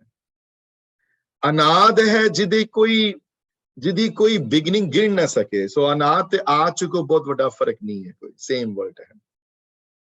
ਤੇ ਅਨਾਹਤ ਹੈ ਮਤਲਬ ਜਿਹਦਾ ਕਦੀ ਐਂਡ ਨਾ ਹੋ ਸਕੇ, ਜਿਹਦਾ ਕਦੀ ਐਂਡ ਹੋਵੇ ਹੀ ਨਾ, ਜਿਹਦੀ ਹਰ ਜਦੋਂ ਮਨ ਠੀਕ ਰਵੇ ਉਹ, ਤੇ ਜੁਗ ਜੁਗ ਇੱਕ ਹੋਵੇ, ਸਤਸਰੂਪ ਹੋਵੇ, ਜਿਹੜਾ ਜਿਹਦੇ ਚ ਕੋਈ ਬਦਲਾਵ ਨਾ ਆਵੇ, ਜਿਹਦੇ ਚ ਕੋਈ ਟਾਈਮ ਔਰ ਸਪੇਸ ਦਾ ਕੋਈ ਅਸਰ ਨਾ ਪਵੇ। ਸਾਡੇ ਸਰੀਰ ਨੂੰ ਟਾਈਮ ਔਰ ਸਪੇਸ ਦਾ ਅਸਰ ਹੈ। ਜੋ ਮੇਰੀ ਸ਼ਕਲ ਅੱਜ ਤੋਂ 10 ਸਾਲ ਪਹਿਲੇ ਸੀ, ਤੇ ਜੇ 10 ਸਾਲ ਜ਼ਿੰਦਗੀ ਹੋਰ ਰਹੀ ਤੇ ਜੋ 10 ਸਾਲ ਪਹਿਲੇ ਸ਼ਕਲ ਹੋਏਗੀ ਉਹ ਨਹੀਂ ਹੋਏਗੀ, ਤੇ ਜਿਹੜੀ 20 ਸਾਲ ਪਹਿਲੇ ਸ਼ਕਲ ਸੀ ਉਹ ਹੁਣ ਨਹੀਂ ਹੈ। ਤੇ ਜਦੋਂ ਜਨਮ ਦੇ ਟਾਈਮ ਜਿਹੜੀ ਸ਼ਕਲ ਸੀ ਉਹ 5 ਸਾਲ ਬਾਅਦ ਨਹੀਂ ਰਹਿੰਦੀ, ਕਿਉਂਕਿ ਬਦਲਾਵ ਹੈ ਉੱਥੇ ਟਾਈਮ ਔਰ ਸਪੇਸ ਦਾ, ਪ੍ਰਮਾਤਮਾ ਦੇ। ਲੇਕਿਨ ਸਾਡੀ ਆਤਮਾ ਸੇਮ ਹੈ, ਅੰਦਰਲਾ ਸੇਮ ਹੈ, ਜੋ ਮੇਰੇ ਅੰਦਰ ਬੋਲ ਰਿਹਾ ਹੈ ਉਹ ਸੇਮ ਹੈ। ਉਹ ਰਾਮ ਦੀ ਅੰਸ਼ ਹੈ, ਉਹ ਪ੍ਰਮਾਤਮਾ ਦੀ ਅੰਸ਼ ਹੈ, ਇਸ ਵਾਸਤੇ ਉਹਦੇ ਚ ਕੋਈ ਬਦਲਾਵ ਨਹੀਂ ਆਉਂਦਾ। ਸੋ ਆਪ ਆਦ ਹੈ, ਆਪ ਅਨੀਲ ਹੈ, ਆਪ ਅਨਾਦ ਹੈ, ਆਪ ਅਨਾਹਤ ਹੈ, ਤੇ ਯੁਗਾਂ ਯੁਗਾਂ ਤੋਂ ਇੱਕੋ ਹੀ ਵੇਸ ਹੈ ਉਸਦਾ। ਯੁਗਾਂ ਯੁਗਾਂ ਤੋਂ ਉਹਦੇ ਚ ਕੋਈ ਬਦਲਾਵ ਨਹੀਂ ਆਇਆ। ਯੁਗਾਂ ਯੁਗਾਂ ਚ ਉਹਦੇ ਟਾਈਮ ਔਰ ਸਪੇਸ ਦਾ ਕੋਈ ਫਰਕ ਨਹੀਂ ਪੈ ਜਾਂਦਾ ਉਹਦੇ ਵਿੱਚ। I hope that was clear, Virji. So thank you so much.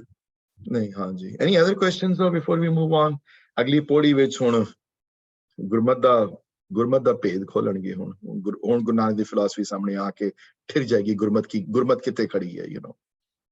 ਹੁਣ ਤੱਕ ਤੇ ਯੋਗੀਆਂ ਦੀ ਐਗਜ਼ਾਮਪਲ ਪਹਿਲੇ ਦਿੱਤੀ ਨੇ, ਤੇ ਫਿਰ ਸਨਾਤਨ ਧਰਮ ਦੀ ਐਗਜ਼ਾਮਪਲ ਦਿੱਤੀ ਨੇ। ਹੁਣ ਆਪਣੀ ਗੱਲ ਕਰਨਗੇ, ਹੁਣ ਆਪਣਾ ਨਜ਼ਰੀਆ ਸਾਹਮਣੇ ਰੱਖਣਗੇ। ਤੇ no more questions, ਹਾਂਜੀ। should I wait more or let me see if ਅਗਰ ਕੋਈ ਕੁਐਸਚਨ ਹੈ ਤੇ ਅਨਮਿਊਟ ਕਰ ਲਓ ਆਪਣੇ ਆਪ ਨੂੰ। ਹੁਣ ਆਪਣੀ ਗੱਲ ਅੱਗੇ ਰੱਖਣਗੇ।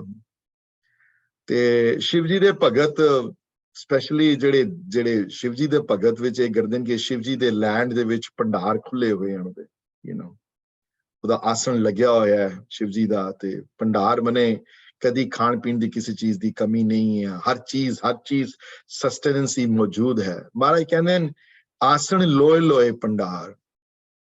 लोए लोए माने लोकां ब्रह्मंडा खरमंडा विच जिथे जिथे भी खंड ब्रह्मंड है, ਉਹ ਆਪ ਭੰਡਾਰੀ ਉੱਥੇ ਬੈਠਾ ਹੋਇਆ ਹੈ, ਆਪ ਦੇਣ ਵਾਲਾ ਉੱਥੇ ਬੈਠਾ ਹੋਇਆ ਹੈ, ਆਪ ਸਸਟੇਨੈਂਸ ਕਰਨ ਵਾਲਾ ਆਪ ਉੱਥੇ ਬੈਠਾ ਹੋਇਆ ਹੈ, ਪੈਦਾ ਕਰਨ ਵਾਲਾ ਆਪ ਬੈਠਾ ਹੋਇਆ ਹੈ, ਤੇ ਆਸਣ ਲਗਾ ਕੇ ਬੈਠਾ ਹੋਇਆ ਹੈ, ਦੇਖਦਾ ਹੈ ਆਪਣੀ ਲੋਕ ਹਰ ਜਗ੍ਹਾ ਮੌਜੂਦ ਹੈ, ਹਰ ਜਗ੍ਹਾ ਮੌਜੂਦ ਹੋ ਕੇ ਵਿਟਨੈਸ ਵੀ ਹੈ, ਆਪ ਕਰਤਾ ਵੀ ਹੈ ਤੇ ਪੁਰਖ ਵੀ ਹੈ ਨਾਲ। ਉਸਨੇ ਜਦੋਂ ਬਣਾਈ ਸ੍ਰਿਸ਼ਟੀ ਤੇ ਉਹਨੇ ਸ੍ਰਿਸ਼ਟੀ ਕੋਈ ਸਟੇजेस ਵਿੱਚ ਨਹੀਂ ਬਣਾਈ, ਉਹਨੇ ਇੱਕ ਵਾਰ ਬਣਾ ਦਿੱਤੀ ਜੋ ਬਣਾਉਣਾ ਸੀ, ਤੇ ਉਹਦੇ ਵਿੱਚੋਂ ਫਿਰ ਲੱਖ ਦਰਿਆ ਨਿਕਲ ਗਏ। ਜਪਜੀ ਦੀਆਂ ਪਹਿਲੀਆਂ ਜਿਹੜੀਆਂ ਪੌੜੀਆਂ ਡਿਸਕਸ ਕਰ ਆਏ ਆ, ਉਹਨਾਂ ਪਹਿਲੀਆਂ ਪੌੜੀਆਂ ਵਿੱਚ ਵੀ ਇਸ ਗੱਲ ਦੀ ਡਿਸਕਸ਼ਨ ਆਈ ਸੀ। ਮੈਂ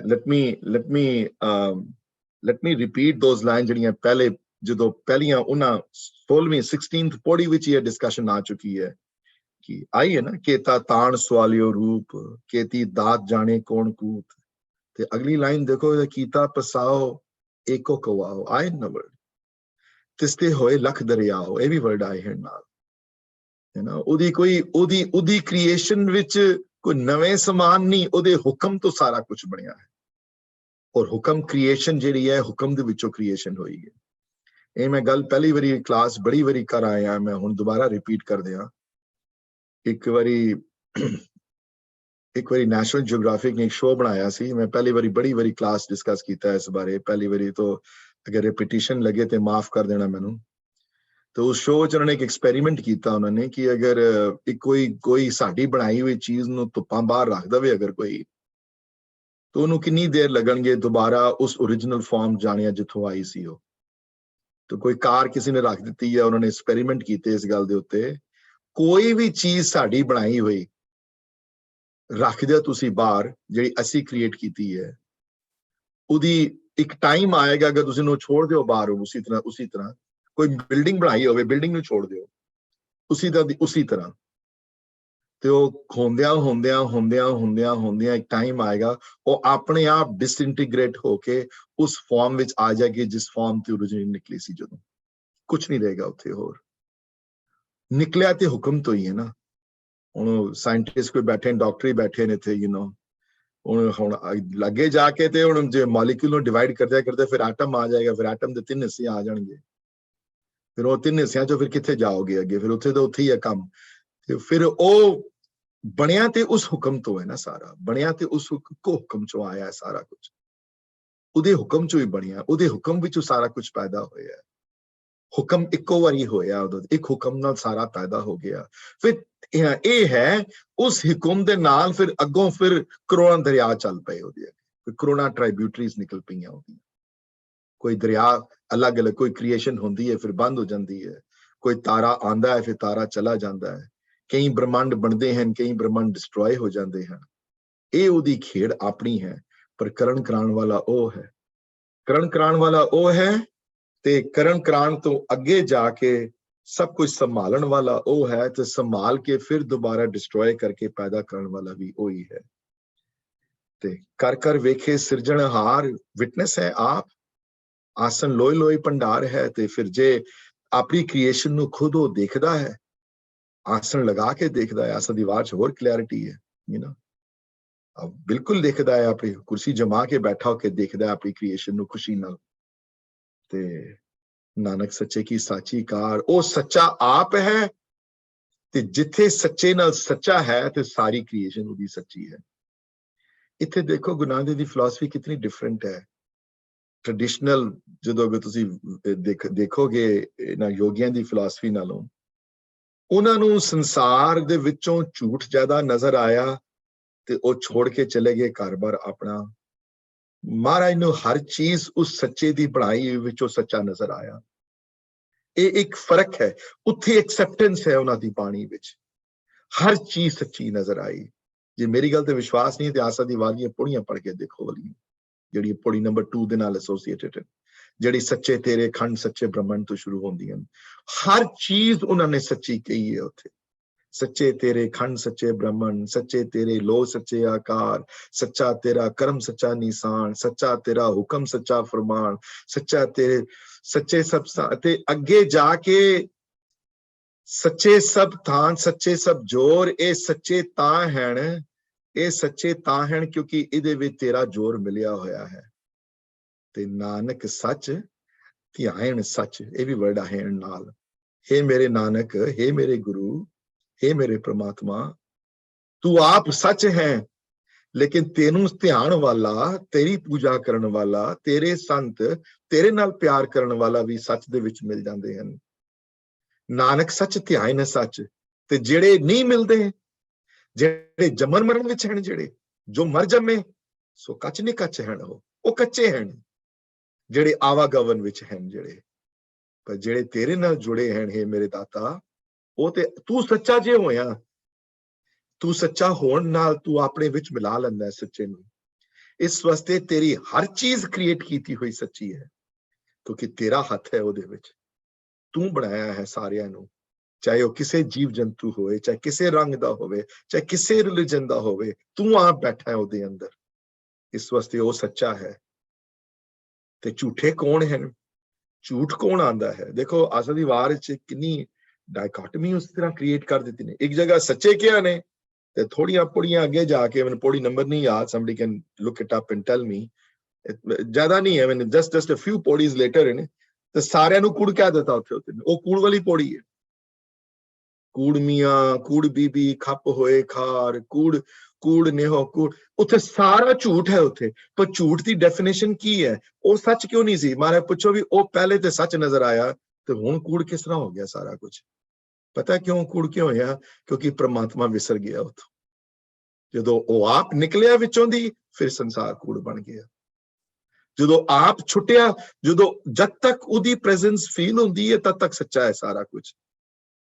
ਉਹਦੀ ਪ੍ਰੈਜ਼ੈਂਸ ਜਦੋਂ ਨਿਕਲਦੀ ਹੈ ਵਿੱਚੋਂ, ਤੇ ਇਹ ਹਰ ਚੀਜ਼ ਵਿੱਚ ਸ਼ਾਮਿਲ ਹੈ, ਇਹ ਹਰ ਚੀਜ਼ ਵਿੱਚ ਹੈ।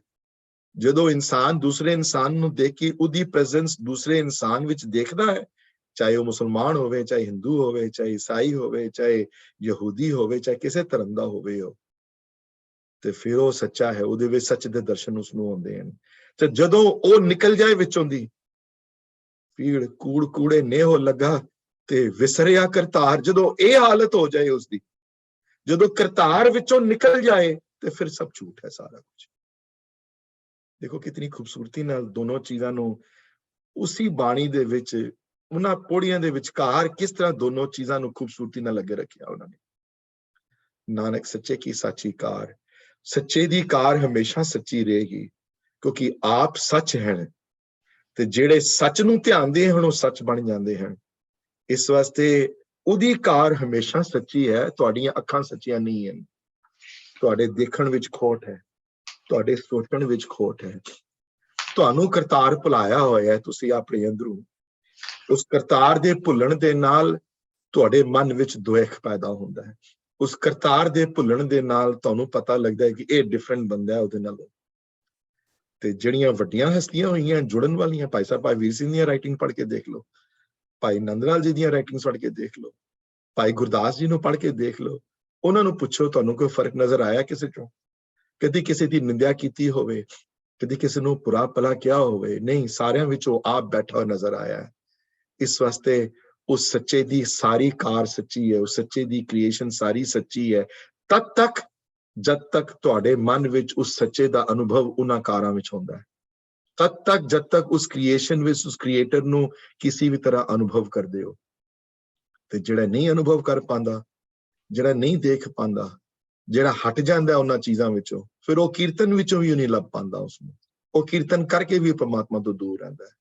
ਉਹ ਨਾਮ ਧਿਆਵਣ ਤੋਂ ਬਾਅਦ ਵੀ ਪ੍ਰਮਾਤਮਾ ਤੋਂ ਦੂਰ ਰਹਿੰਦਾ ਹੈ। ਨਿਤਨੇਮੀ ਬਣ ਕੇ ਵੀ ਪ੍ਰਮਾਤਮਾ ਤੋਂ ਦੂਰ ਰਹਿੰਦਾ ਹੈ। ਤੇ ਜਿਨ੍ਹਾਂ ਨੇ ਜਿਸ ਨੇ ਉਸ ਸੱਚੇ ਨੂੰ ਧਿਆਇਆ ਹੈ, ਜਿਹੜਾ ਸੱਚੇ ਦੇ ਨੇੜੇ ਆਇਆ ਹੈ, ਜਿਹੜਾ ਉਸ ਸੱਚੇ ਦੀ ਆਰਾਧਨਾ ਜਿਸਨੇ ਕੀਤੀ ਹੈ, ਉਹ ਆਪ ਸੱਚ ਨਾਲ ਮਿਲ ਜਾਂਦਾ ਹੈ। ਤੇ ਆਪ ਸੱਚ ਨਾਲ ਮਿਲਣ ਤੋਂ ਬਾਅਦ ਸੱਚੇ ਵਿੱਚੋਂ ਸੱਚੇ ਦੀ ਕਾਰ ਨਜ਼ਰ ਆਉਂਦੀ ਹੈ ਉਸਨੂੰ। ਹਾਂਜੀ ਫੁੱਲਾ ਜੀ, ਆਈ ਥਿੰਕ ਤੁਹਾਡਾ ਹੈਂਡ ਉੱਪਰ ਹੈ। ਮੈਂ ਵੀਰ ਜੀ ਪੌੜੀ ਦਾ ਸ਼ਲੋਕ ਹੈ ਜੀ, ਕੂੜ ਰਾਜਾ ਕੂੜ ਪਰਜਾ।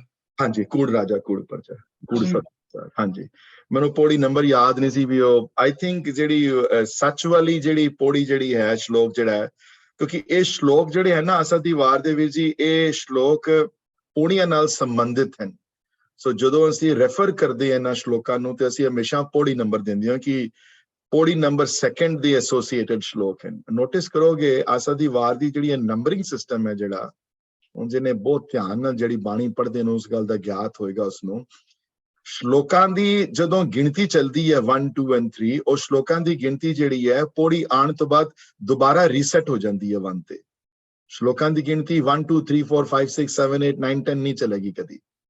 ਅਗਰ ਇੱਕ ਪੌੜੀ ਨਾਲ 2 ਸ਼ਲੋਕ ਐਸੋਸੀਏਟਡ ਹਨ तो श्लोक नंबर 1 ਦੇ ਬਾਅਦ 1 ਆਏਗਾ, श्लोक नंबर 2 ਦੇ ਬਾਅਦ 2 ਆਏਗਾ। अगर 3 हैं तो श्लोक नंबर 3 आएगा। फिर अगर पौड़ी आ जाएगी अगर अगली उस पौड़ी तो बाद जो श्लोक आएगा उस श्लोक का नंबर 1 होएगा, नंबर 4 नहीं होएगा उत्थे, क्योंकि ਅਸੀਂ ਉਹਨਾਂ ਸ਼ਲੋਕਾਂ ਨੂੰ ਫੁੱਲਾਵੇ ਜੀ ਉਸ ਪੌੜੀ ਨਾਲ ਐਸੋਸੀਏਟ ਕਰਦੇ ਹਾਂ ਉਸ ਪੌੜੀ ਨਾਲ।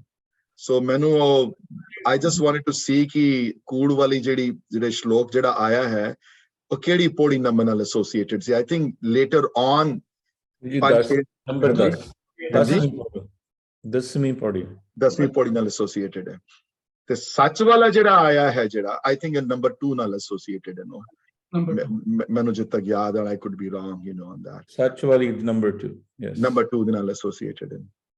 ਤੇ ਜਿੱਥੇ ਸੱਚ ਦਾ ਸ਼ਲੋਕ ਆਇਆ ਉੱਥੇ ਕੁਦਰਤ ਦੀ ਗੱਲ ਵੀ ਆਈ ਹੈ ਨਾਲ, ਕਿਉਂਕਿ ਦਿਖਾ ਰਹੇ ਨਾ ਸਾਰਾ ਕੁਝ ਉਹਦੀ ਕਾਇਨਾਤ ਦੇ ਦਰਸ਼ਨ ਦੇ ਥਰੂ ਸੱਚ, ਉਹਨਾਂ ਨੂੰ ਤੇ ਐਕਸੈਪਟੈਂਸ ਹੈ ਸਾਰੀ ਚੀਜ਼ਾਂ ਦੀ, ਉਹਨਾਂ ਵਿੱਚ ਤੋਂ ਸੱਚ ਨਜ਼ਰ ਆਇਆ। ਤੇ ਸੱਚ ਜਦੋਂ ਨਜ਼ਰ ਆਉਂਦਾ ਹੈ ਸੱਚੇ ਦੀ ਸਾਚੀ ਕਾਰ ਵਿੱਚੋਂ, ਤਾਂ ਉਹਨਾਂ ਨੂੰ ਉਸ ਪ੍ਰਮਾਤਮਾ ਦੀ ਕੁਦਰਤ ਵਿੱਚੋਂ ਵੀ ਸੱਚ ਨਜ਼ਰ ਆਇਆ। ਉਸ ਕੁਦਰਤ ਦੇ ਵਿੱਚੋਂ ਉਸ ਪ੍ਰਮਾਤਮਾ ਦੇ ਦਰਸ਼ਨ ਹੋਏ ਉਹਨਾਂ ਨੂੰ ਤੇ ਹੋਏ ਨੇ। ਤੁਹਾਨੂੰ ਨਹੀਂ ਹੁੰਦੇ, ਇਹ ਤੁਹਾਡੇ ਇਸ਼ੂ ਹੈ, ਉਹਨਾਂ ਨੂੰ ਹੋਏ ਹਨ। क्योंकि कुदरत विचों उन्होंने देखा है, सब तेरी कुदरत, तू कादर करता, तू करता है, तू करतार है, तू बनाने वाला है, तेरे विचों है। उन्होंने फुल्लां दी खुशबू विचों नजर आए होने। इस वास्ते विस्माद दियां पौड़ियां विच भी हर गल कुदरत दी हर गल विचों उन्होंने विस्माद दी फीलिंग आई है इस गल दी, क्योंकि सच जिहड़ा है वो बहुत सच ओपेक नहीं है। कॉन्सेप्ट सच वाला आद अनिल अनाद वाला कॉन्सेप्ट ओपेक नहीं है, ये बहुत सी थ्रू कॉन्सेप्ट है, बड़ा है जी, बहुत सी थ्रू है। जेड़ा सच नाल जुड़दा है आप आद अनिल अनाद अनाथ हो जाता है और आप उच्च अवस्था च पहुंच जाता है, आप जन्म मरण तो गहरे तो बाहर आ जाता है। महाराज इत्थे प्रेरणा करते हैं सिख जगत नूं ते पूरे मानवता दे जगत नूं प्रेरित करते हैं ना चारां पौड़ियां विच, बार बार प्रेरणा करते हैं इस गल दी कि उस सच्चे नूं ध्यावो, उस सच्चे दे नेड़े लगो। वो सच्चा ही सच्चा है, वही इक्को ही सच है खाली दुनिया च, बाकी सब झूठ है। उस सच्चे दी क्रिएशन नूं उस सच्चे नाल देखोगे जदों ते तुहानूं पाकी ना ही पाक नजर आएगा, पवित्र तो पवित्र नजर आएगा। ते उस सच्चे नूं जदों अलग देखोगे, जदों उस सच्चे तो होके अलग देखोगे, उसनूं होमे दी नजर नाल देखोगे, अपने अंदर होंद दे नाल देखोगे, ते फिर तुहानूं झूठ ही झूठ नजर आएगा। वो झूठ है सारा कुछ। जदों करतार विसरदा है किसे विचों तो समझ लो उत्थे फिर सारियां नेगेटिविटी आ गई हैं। ते वड्डे तो वड्डे नेगेटिविटी विच भी परमात्मा आके बैठ जांदा है। जदों वड्डे तो वड्डे नेगेटिव हिरदे विच भी जदों उस बाणी दा सिमरन ते कीर्तन हो जांदा है ते वड्डे तो वड्डी नेगेटिविटी भी चली जाती है अंदरों। चाहे जितने मर्जी सालां बसालां तो, जितनियां मर्जी दुनिया दे अरबां सालां तो अंधेरा पिया होवे उस हृदय दे अंदर, वो चला जाएगा उहदे विचों। सो इन्हां चारां पौड़ियां दा सार है। पहलियां 2 पौड़ियां अपनी फिलासफी दे नाल दस के योगियां दी फिलासफी दे नाल कंपेयर कीता है। तीसरी पौड़ी दे विच सनातनी धर्म नूं लैके उस ट्रिनिटी दे कॉन्सेप्ट नूं लिता है। ते चौथी विच अपनी गल अगे रखते हैं प्रेमा भक्ति वाली गल। ते प्रेमा भक्ति दी गल ये है कि वो आदेश से आदेश है, नमस्कार है उसनूं, दंडोत प्रणाम है उसनूं जी, उसनूं जिहड़ा आद अनील ते अनाहत है। ते महाराज प्रेरित करते हैं सारे सिख सारे जगत नूं उस पासे लगन दी है जी। इस दा पौड़ियां दा भाव है कि नानक सच्चे की साची कार है, वो सच है आप, उदी हर चीज बनाई हुई सच है। और सच इस वास्ते है जो आसा दी वार च रीजन दिते हुए, सच्चे सब तान ਤੇ ਸੱਚਾ ਸਭ ਜੋਰ। ਅਗਰ ਨੋਟਿਸ ਕਰੋਗੇ ਇਹਨਾਂ ਬਾਣੀਆਂ ਦੀਆਂ, ਸੱਚੇ ਦੀਆਂ, ਅਗਰ ਤੁਸੀਂ ਆਸਾ ਦੀ ਵਾਰ ਦੀਆਂ ਇਹਨਾਂ ਪੌੜੀਆਂ ਨੂੰ, ਇਹਨਾਂ ਸ਼ਲੋਕਾਂ ਨੂੰ ਅਗਰ ਤੁਸੀਂ ਗੌਰ ਨਾਲ ਪੜ੍ਹੋਗੇ, ਅਗਰ ਉੱਥੇ ਗੱਲ ਹੋਰ ਨੋਟਿਸ ਕਰੋਗੇ, ਪੂਰੇ ਸ਼ਲੋਕ ਵਿੱਚ ਸੱਚੇ ਦੇ ਸਪੈਲਿੰਗ ਦੇ ਚੱਚੇ ਨੂੰ ਇੱਕ ਲਾਮ ਲੱਗੀ ਹੋਈ ਹੈ, ਦੋ ਲਾਵਾਂ ਨਹੀਂ ਹਨ ਕਿਧਰੇ ਵੀ, ਐਕਸੈਪਟ ਇੱਕ ਜਗ੍ਹਾ, ਉਹ ਹੈ ਟੁਵਰਡਸ ਦੀ ਐਂਡ, ਜਿੱਥੇ ਸੱਚਾ ਸਭ ਤਾਣ ਆਏ ਉੱਥੇ ਦੋ ਲਾਵਾਂ ਲੱਗੀਆਂ ਹਨ। ਤੇ ਉੱਥੇ ਨੋਟਿਸ ਕਰੋਗੇ ਜੋਰ ਦੇ ਰਾਰੇ ਨੂੰ ਵੀ ਸਿਹਾਰੀ ਹੈ ਤਾਂ ਤਾਣ ਦੇ ਰਾਣੇ ਨੂੰ ਵੀ ਸਿਹਾਰੀ ਹੈ। ਤਾਣ ਦਾ ਰਾਣਾ ਮੁਕਤਾ ਨਹੀਂ ਹੈ, ਉੱਥੇ ਔਂਕੜ ਨਹੀਂ ਲੱਗਿਆ ਹੋਇਆ ਤਾਣ ਦੇ ਰਾਣੇ ਨੂੰ। ਮਤਲਬ ਇਹ ਹਨ, ਹੇ ਮੇਰੇ ਦਾਤਾ, ਇਹ ਸੱਚੇ ਤਾਂ ਹਨ ਕਿ ਤੇਰਾ ਤਾਣ ਇਹਨਾਂ ਵਿੱਚ ਮਿਲਿਆ ਹੋਇਆ ਹੈ। ਇਹ ਤੇਰੇ ਤਾਣ ਦੇ ਕਾਰਨ ਸੱਚੇ ਹਨ, ਇਹ ਤੇਰੇ ਜ਼ੋਰ ਦੇ ਕਾਰਨ ਸੱਚੇ ਹਨ। ਇਸ ਕੁਦਰਤ ਵਿੱਚ ਆਪਣੀ ਕੁਝ ਨਹੀਂ ਹੈ, ਇਹ ਕਰੀ ਕਰਾਈ ਹੈ ਸਾਰਾ ਕੁਝ। ਫੁੱਲਾਂ 'ਚ ਖੁਸ਼ਬੂ ਤੁਸੀਂ ਪਾਉਣ ਵਾਲੇ ਹੋ, ਅੰਬ ਦੇ ਵਿੱਚ ਮਿਠਾਸ ਤੁਸੀਂ ਦੇਣ ਵਾਲੇ ਹੋ, ਪਹਾੜਾਂ ਨਦੀਆਂ ਕ੍ਰੀਏਟ ਤੁਸੀਂ ਕਰਨ ਵਾਲੇ ਹੋ, ਅਸੀਂ ਨਹੀਂ ਕਰਨ ਵਾਲੇ। ਅਸੀਂ ਖੁਸ਼ਬੂ ਨਹੀਂ ਪਾ ਸਕਦੇ, ਅਸੀਂ ਕਰੇਲੇ ਦੇ ਵਿੱਚ ਕੜਵਾਹਟ ਪਾਉਣ ਵਾਲੇ ਨਹੀਂ ਹਾਂ, ਅਸੀਂ ਤੁਸੀਂ ਕਰਨ ਵਾਲੇ ਹੋ। ਤਾਣ ਤੁਹਾਡਾ ਹੈ, ਤਾਣ ਤੁਹਾਡਾ ਹੋਣ ਨਾਲ ਸਾਰੇ ਸੱਚੇ ਹਨ, ਨਹੀਂ ਤੇ ਸੱਚੇ ਹੋ ਨਾ ਸਕਦੇ ਸਾਰੇ। ਆਸਾ ਦੀ ਵਾਰ ਦੀ ਬਾਣੀ ਵੀ ਮੈਂ ਕਹਿੰਦਾ, ਜਿਹੜਾ ਮਰਨ ਤੋਂ ਪਹਿਲੇ ਇੱਕ ਵਾਰੀ ਇਸ ਬਾਣੀ ਨੂੰ, ਬਾਣੀ ਦਾ ਬੋਧ ਹੋਣਾ ਬਹੁਤ ਇੰਪੋਰਟੈਂਟ ਹੈ। ਗੁਰਦੁਆਰਿਆਂ ਵਿੱਚ ਕੀਰਤਨ ਤੇ ਹੁੰਦਾ ਇਸ ਬਾਣੀ ਦਾ, ਵੱਡੇ ਗੁਰਦੁਆਰਿਆਂ 'ਚ, ਇੱਥੇ ਹਰ ਸੰਡੇ ਦੇ ਸੰਡੇ ਹੁੰਦਾ ਹੈ US ਦੇ ਗੁਰਦੁਆਰਿਆਂ ਵਿੱਚ, ਪਰ ਤਾਂ ਵੀ ਬਾਣੀ ਦੇ ਕਲੀਅਰ ਨਾ ਹੋਣ ਕਾਰਨ ਆਸਾ ਦੀ ਵਾਰ ਦੇ ਭਾਵ ਜਿਹੜੇ ਹਨ ਉਹਦੇ ਪ੍ਰਤੀ ਉਹ ਸ਼ਰਧਾ ਬਣ ਨਹੀਂ ਸਕਦੀ ਜਿਹੜੀ ਸ਼ਰਧਾ ਬਣਨੀ ਚਾਹੀਦੀ ਹੈ ਇਸ ਬਾਣੀ ਦੀ ਤਰਫ। ਇੱਥੇ ਵੀ ਉਹੀ ਵਰਡ ਆਏ ਹਨ, ਨਾਨਕ ਸੱਚੇ ਕੀ ਸਾਚੀ ਕਾਰ, you know. So any comments or questions on ਕਿ ਜੁੜੇ word ਹੈ ਆਸਾ ਕੀ ਵਾਰ ਦੇ? I had to bring in that ਬਾਣੀ though to make myself more clear ਹੋਵੇ ਤੁਹਾਨੂੰ concept। ਹਾਂਜੀ ਇਹਦੇ ਵਿੱਚ ਤੁਸੀਂ ਕੁਝ ਕਹਿਣਾ ਚਾਹੁੰਦੇ ਹੋ? ਜੀ, so this word ਕਿ ਕਰ ਕਰ ਵੇਖੇ ਸਿਰਜਣਹਾਰ, ਜਾਂ ਅੱਗੇ ਆਉਣਗੇ ਕਿ ਵੇਖੇ ਵਿਗਸੇ ਕਰ ਵਿਚਾਰ, ਤੇ ਪਹਿਲਾਂ ਦੂਈ ਕੁਦਰਤ ਸਾਜੀਏ ਕਰ ਆਸਣ ਡਿਠੋ ਚਾਰ। So my question here is ਕਿ ਦੇਖਣ ਵਾਲਾ ਤੇ ਨਜ਼ਰ ਆਉਣ ਵਾਲੀਆਂ ਚੀਜ਼ਾਂ ਜਿਹੜੀਆਂ ਸ੍ਰਿਸ਼ਟੀ ਤੇ ਸ੍ਰਿਸ਼ਟੀ ਨੂੰ ਸਾਜਣ ਵਾਲਾ, ਦ੍ਰਸ਼ਟਾ ਕਹਿ ਲਓ। How do we, I mean, we don't distinguish between them, right? For us, it's the same, right? Sargun, Nirgun, same. So when you say kar asan ditto chao, are we referring to something different? I mean, that's why ਦੇਖਣ ਵਾਲਾ ਉਹ ਬਣਾਉਣ ਵਾਲੀ ਜਿਹੜੀ ਸ਼ਕਤੀ ਜਿਹੜੀ ਹੈ ਨਾਮ ਦੀ, ਉਹ ਨਾਮ ਜਿਹੜਾ ਹੈ, ਜਿਹੜਾ ਸਭ ਕੁਝ ਕਰਨ ਕਰਾਉਣ ਵਾਲਾ ਹੈ, ਜਿਹੜਾ ਜੋ ਔਰ ਨਾਮ ਦੀਆਂ ਸ਼ਕਤੀਆਂ, ਨਾਮਕਰਨ ਕਰਾਉਣ ਵਾਲੇ ਦੀ ਅਗਰ ਤੁਸੀਂ ਰੈਫਰੈਂਸ ਲੈਣੀ ਹੈ ਤੇ ਫਿਰ ਸੁਖਮਨੀ ਦੀ 16ਵੀਂ ਅਸ਼ਟਪਦੀ ਚ ਲਵੋ, ਉਹ ਕਲੈਰਿਟੀ ਹੈ ਉੱਥੇ ਨਾਮ ਦੀ। ਨਾਮਕਰਨ ਕਰਾਉਣ ਵਾਲਾ ਹੈ, ਤੁਸੀਂ ਕਰਨ ਕਰਾਉਣ ਵਾਲੇ ਨਹੀਂ। ਤੇ ਨਾਮ ਸਭ ਕੁਝ ਦੇਖਦਾ ਹੈ, ਨਾਮ ਕਿਧਰੇ ਗਿਆ ਥੋੜੀ ਨਾ ਕਿਧਰੇ, ਹੈ ਨਾ। ਤੇ ਉੱਥੇ 16ਵੀਂ ਅਸ਼ਟਪਦੀ ਵਿੱਚ ਇਸ ਗੱਲ ਦੀ ਬੜੀ ਕਲੈਰਿਟੀ ਹੈ, ਉਸ ਤੋਂ ਜ਼ਿਆਦਾ ਕਲੈਰਿਟੀ ਕਿਸੇ ਹੋਰ ਬਾਣੀ ਤੁਹਾਨੂੰ ਮਿਲੇਗੀ ਨਹੀਂ 16ਵੀਂ ਅਸ਼ਟਪਦੀ ਤੋਂ ਜ਼ਿਆਦਾ, ਹੈ ਨਾ। ਤੇ ਉੱਥੇ ਵਰਡ ਯੂਜ਼ ਕੀਤੇ ਨੇ ਨਾਮ ਕੇ ਤਾਰੇ, ਆਇਨ ਵਰਡ ਨਾਮ ਕੇ ਤਾਰੇ। ਨਾਮ ਕੇ ਤਾਰੇ, ਸਭ ਕੁਝ ਨਾਮ ਕੇ ਤਾਰੇ ਹੈ। ਤੇ ਜੇ ਸਭ ਕੁਝ ਨਾਮ ਕੇ ਤਾਰੇ ਹੈ ਤੇ ਨਾਮ ਦਿਖਦਾ ਪਿਆ ਹਰ ਚੀਜ਼, ਨਾਮ ਦੇਖ ਰਿਹਾ ਹੈ, ਦ੍ਰਸ਼ਟਾ ਦੇਖ ਰਿਹਾ ਹੈ। ਦ੍ਰਸ਼ਟਾ ਦਾ ਕੋਈ ਰੂਪ ਨਹੀਂ ਹੈ, ਪਰ ਉਹਦੀ ਤਾਕਤ ਤੇ ਦਿਖਦੀ ਪਈ ਹੈ, ਔਰ ਤਾਕਤ ਸੈਲਫ ਐਡਜਸਟਿੰਗ ਵੀ ਹੈ ਬੜੀ, ਯੂ ਨੋ। ਨਾਨਕ ਜੰਤੂ ਪਾਏ ਕਾ ਸਾਡੇ ਵਿੱਚ ਵੀ ਹੈ ਨਾ, ਜੀਵਨ ਦੇ ਵਿੱਚ ਅਵੇਅਰਨੈਸ, ਬਿਲਕੁਲ ਅਵੇਅਰਨੈਸ ਹੈ। ਅਵੇਅਰਨੈਸ ਹੈ, ਲੇਕਿਨ ਨਾਮ ਹੈ ਤੇ ਹੈ ਨਾ ਵੀਰ ਜੀ, ਨਾਮ ਤੇ ਹੈ ਨਾ, ਨਾਮ ਦੀ ਤਾਕਤ ਤੇ ਹੈ ਨਾ, ਉਸ ਪ੍ਰਮਾਤਮਾ ਦੀ ਹੋਂਦ ਹਰ ਜਗ੍ਹਾ ਹੈ। That awareness that's within us, right? Within us, ਜਿਹੜੀ ਬਿਠਾਈ ਗਈ ਹੈ ਤੁਹਾਡੇ ਅੰਦਰ, ਉਹ ਵੀ ਨਾਮੀ ਸ਼ਕਤੀ ਹੈ ਨਾ। That is ਨਾਮ ਦੀ ਸ਼ਕਤੀ ਹੈ, ਬਿਲਕੁਲ ਨਾਮ ਦੀ ਸ਼ਕਤੀ ਹੈ। Is that something that is different than the creation? I mean, is this creation ਦੇ ਵਿੱਚ ਹੈ? Is it higher than? ਫਰਕ ਕੁਝ ਵੀ ਨਹੀਂ ਹੈ, ਲੇਕਿਨ ਦੇਖਣ ਦਾ ਨਜ਼ਰੀਆ ਤੇ ਹੈ ਨਾ। ਕਈਆਂ ਨੂੰ ਪਹਾੜ ਨਜ਼ਰ ਆਉਂਦੇ ਨੇ ਤੇ ਪਹਾੜ ਤੱਕ ਹੀ ਸੀਮਤ ਹੈ, ਕਈਆਂ ਨੂੰ ਫੁੱਲ ਦੀ ਖੁਸ਼ਬੂ ਨਜ਼ਰ ਆਉਂਦੀ ਹੈ ਤੇ ਖੁਸ਼ਬੂ ਤੱਕ ਸੀਮਤ ਹੈ, ਕਈਆਂ ਨੂੰ ਖੁਸ਼ਬੂ ਆਉਂਦੀ ਹੈ ਤੇ ਪ੍ਰਮਾਤਮਾ ਯਾਦ ਆ ਜਾਂਦਾ ਹੈ। ਉਹਨੇ ਪ੍ਰੈਜ਼ੈਂਸ ਦੇਖ ਲਿੱਤੀ, ਜਿਸਨੇ ਪ੍ਰੈਜ਼ੈਂਸ ਮਹਿਸੂਸ ਕੀਤੀ ਉਹਦੇ ਵਾਸਤੇ ਹੈ, ਤੇ ਜਿਹਦੇ ਨੇ ਪ੍ਰੈਜ਼ੈਂਸ ਮਹਿਸੂਸ ਨਹੀਂ ਕੀਤੀ, ਫਲੋਰਿਸਟ ਸ਼ਾਪ ਤੇ ਹਜ਼ਾਰਾਂ ਹਨ, ਮਦਰਸ ਡੇ ਤੇ ਹਜ਼ਾਰਾਂ ਗਿਫਟ ਜਾਂਦੇ ਹਨ, ਸਾਰੇ ਤੇ ਫੁੱਲਾਂ ਨੂੰ ਦੇਖ ਕੇ ਉਸ ਪ੍ਰਮਾਤਮਾ ਨੂੰ ਯਾਦ ਨਹੀਂ ਕਰਦੇ। ਸਾਰਿਆਂ ਨੂੰ ਵਿਡੰਬਣਾ ਤੇ ਇਹੀ ਹੈ ਨਾ, ਹੈ ਤੇ ਹੈ ਉਹ ਸਾਡੇ ਵਿੱਚ ਵੀ ਉਹੀ ਹੈ, ਅਹਿਸਾਸ ਕਰਾਉਣ ਵਾਲਾ ਵੀ ਉਹੀ ਹੈ।